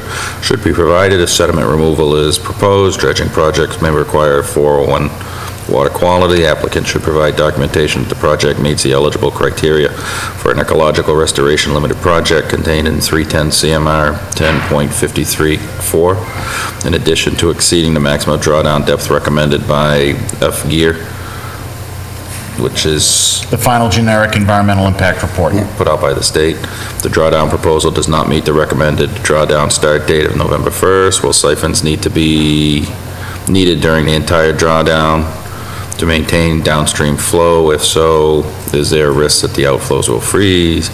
So, I mean, basically, they did definitely mirror questions that Fisheries and Wildlife had. And like I say, this is a little bit outside of my expertise, as well as Matt's, so. Mr. Chairman, before we go on the path of requesting monies be spent on a consultant, we would ask that essentially allowing this committee that's been established, of which I'm hereby declaring that I am a member, as you're well aware, essentially a chance to respond.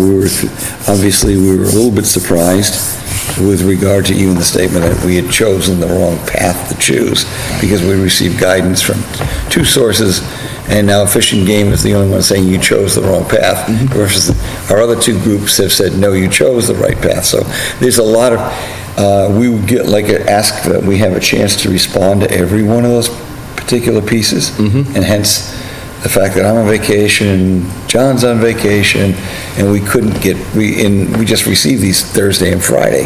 So it was virtually impossible to respond to and have any kind of cohesiveness. Additionally, there's some reports that are cited in that package that would be, like everybody else, there's 14 opinions in one direction, and you get 28 opinions in the other. So we're trying to formulate around these particular statements. It's the belief that essentially, if you look at the GIER, there's a right column and a left column, the advantages and disadvantages. And essentially, this was a regurgitation of the... Okay, I think we're getting a little bit further ahead. I'm just bringing this up so everybody kind of reads. Yeah, read it. Read into the DFW, read into the DEP's response. But Matt did bring it up, and I do mirror his concerns that this may be above the volunteer board. We may need a little more professional guidance on this, so something to keep in mind. I'd like the opportunity to read both before, we... Okay. There's a lot of information to absorb that we've never really dealt with before, so. Not very many people have. Correct. And even within that document, they did state that these are our guidance pieces, and we understand you'll come someplace in the middle. Right, so we just, like I said, we want to keep that at the top of our minds. So that is an option for us if it does get beyond us. Rob's Hill Management Update. Gary Goldtrip has submitted a work order for signing by the town manager. So as soon as we get that signed, then he'll be off making the forestry management cutting plan, which we can go out and review for Rob's Hill. Certificate of insurance, Matt. We've got two compliance. 189 Homewood Road, I'm holding off on. Okay. Or pardon the typo, roll. 33 Birch Island Way, I do have in this pile. It was for a deck replacement. It was replaced in the same area, and it's compliant, so. Okay. So we'll start. The order was reported in compliance, everything was done in compliance. Okay. Extension permits, none? Nothing. Minutes. I move we approve the minutes of April 4th with the following changes. Strike the word agenda. I noticed that, sorry. And that is it.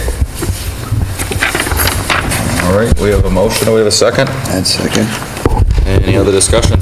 All in favor of the motion, say aye. Aye. I missed that. I move we approve the minutes of April 18th with the following changes. Strike the word agenda, correct the spelling of sketch, say KJ, move for a negative determination rather than issued.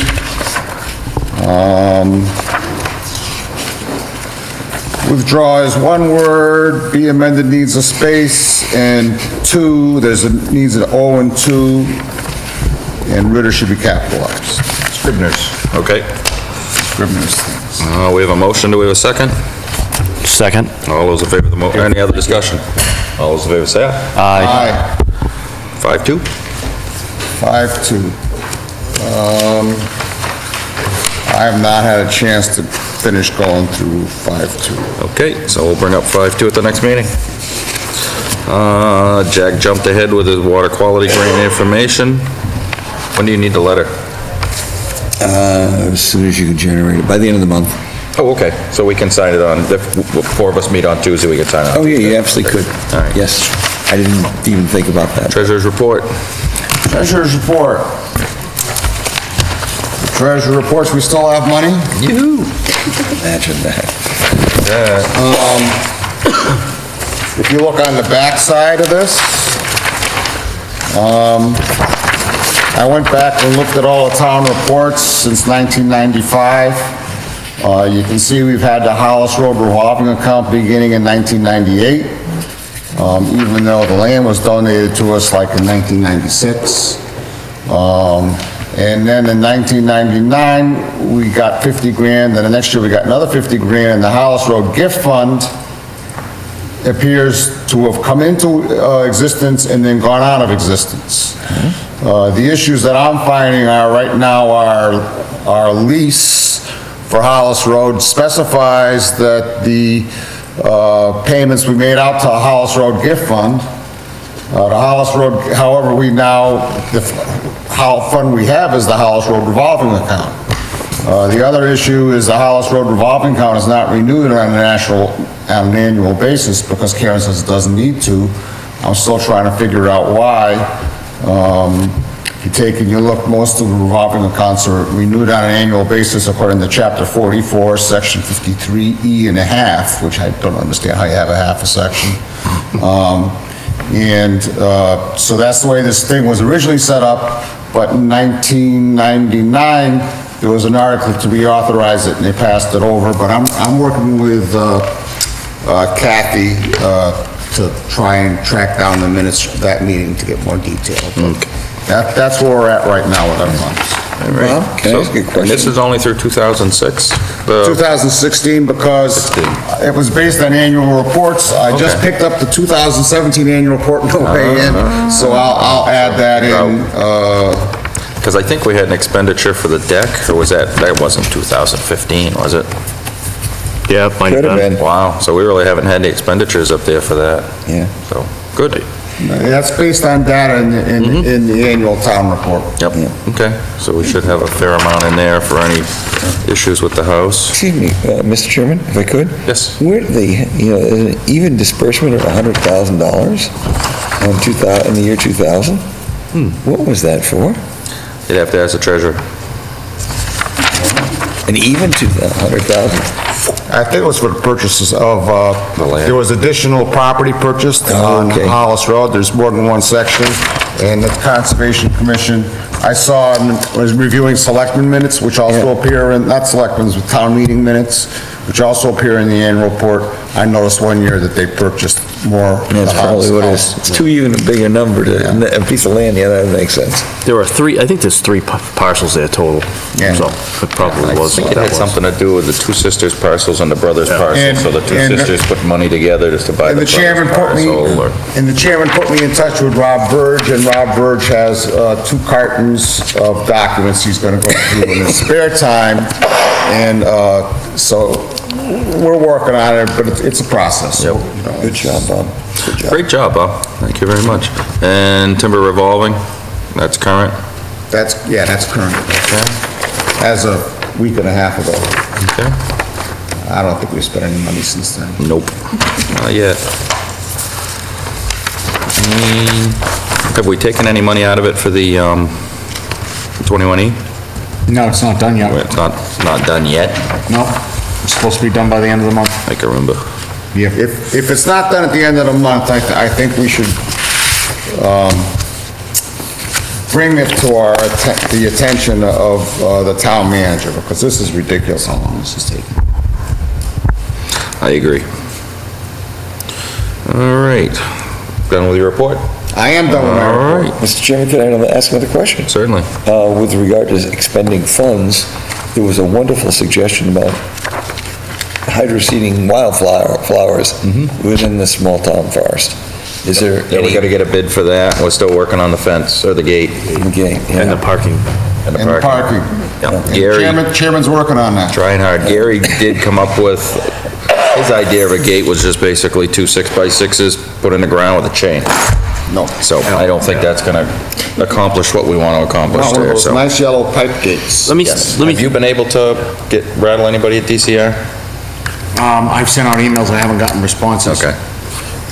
Mr. Chairman? Yes. I'll see if I can get the plans. I know that the Forest Service has plans online, and I will try to get them to a welder and get at least a rough estimate on what it would cost to construct one. Okay, I appreciate that, Ken, thank you. All right, agents' reports. Legal update.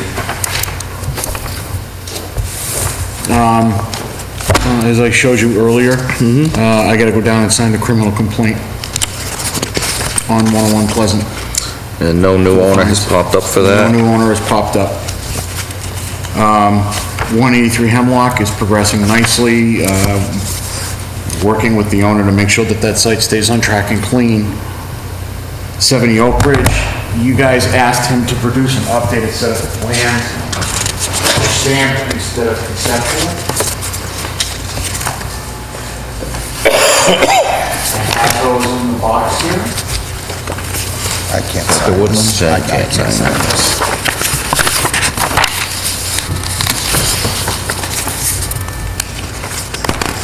This is what was submitted to me, based on your conversations at the last meeting with Matt Fournier. Yep. So this is the official set of plans. That's Woodlands. 70 Oak Ridge. You guys can share this one.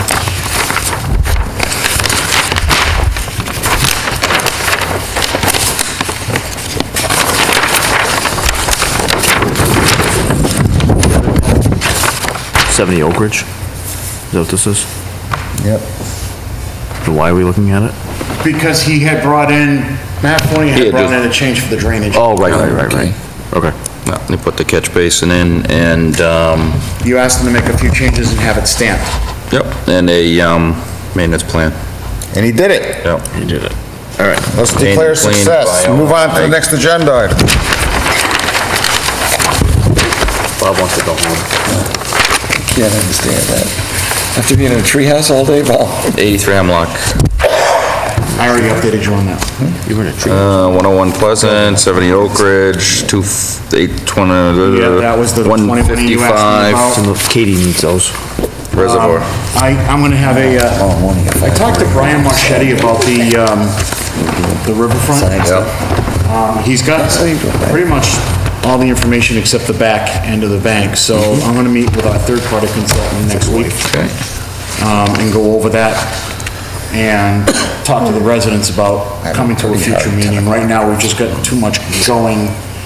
We may even wanna have a special meeting on that one. Okay, yeah. In the future, but right now I want to get Rosie situated on that. Okay. Open space. Can't tell it.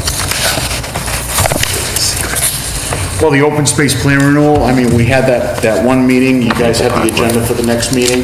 This room is booked for the 30th, it's all set. Cable is all set. Cable is all set. It's all set. Cable is all set, right? All set. Yeah, I booked the room and Marjorie actually confirmed all the, made the arrangements for the cable, so it was a pretty good tag team effort. Great. Her version of the agenda is published, my version of the agenda is already published, so everything's ready to go. All right, and you're gonna be able to get out the, interdepartmental invitations, yes. Okay, just wanna make sure that we get those out with plenty of time. No, they'll be done tomorrow, actually. Okay. That's, I just wanted to get through this meeting. Okay. that's May 30th? It's June 30th. Oh, I thought it was May 30th. May 30th. May 30th, rather, I'm sorry, May 30th, 7:30. I want you to know we're having 5 Conservation Commission meetings. The record. It is a record. 5. And it's such a Yeah, slow I'll month, correct it's that like on the nothing next else agenda. happens in May. I've been preparing for too many meetings in advance. I've already got like 4 or 5 hearings for the next meeting in addition to the one tonight.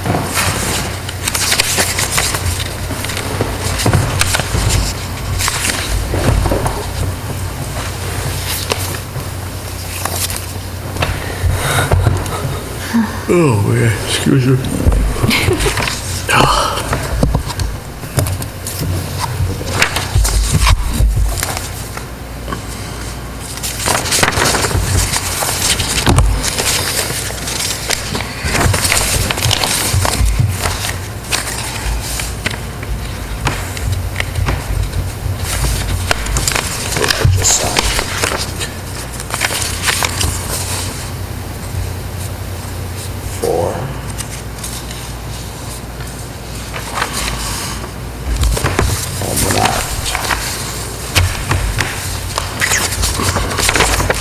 Sure, this one has the little tab.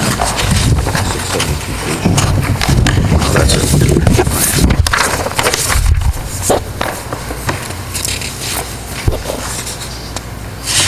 Yeah, I ran out of tabs. I gotta stock up on all the supplies soon. By the way, did you like having this connected like that? Yeah, that worked well. It's a little hard for the peanut gallery. I mean, I think the TV might be a little easier in the other.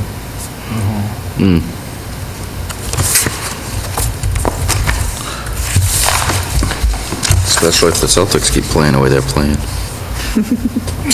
Yeah. That was amazing, wasn't it?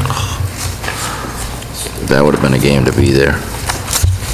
I mean, you know, my poor brother, who was a huge Celtics fan, was so terrified that, you know, the Cavs were gonna do a repeat of what they did in the last time. I never thought that the Celtics would do what they did. That was amazing. Both games to come back.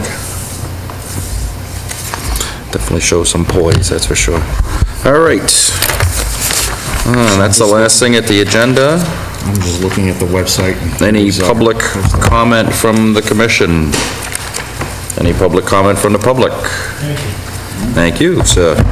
Seeing none, I'll accept a motion to adjourn. So moved. We have a motion. Second. We have a second. Any other discussion?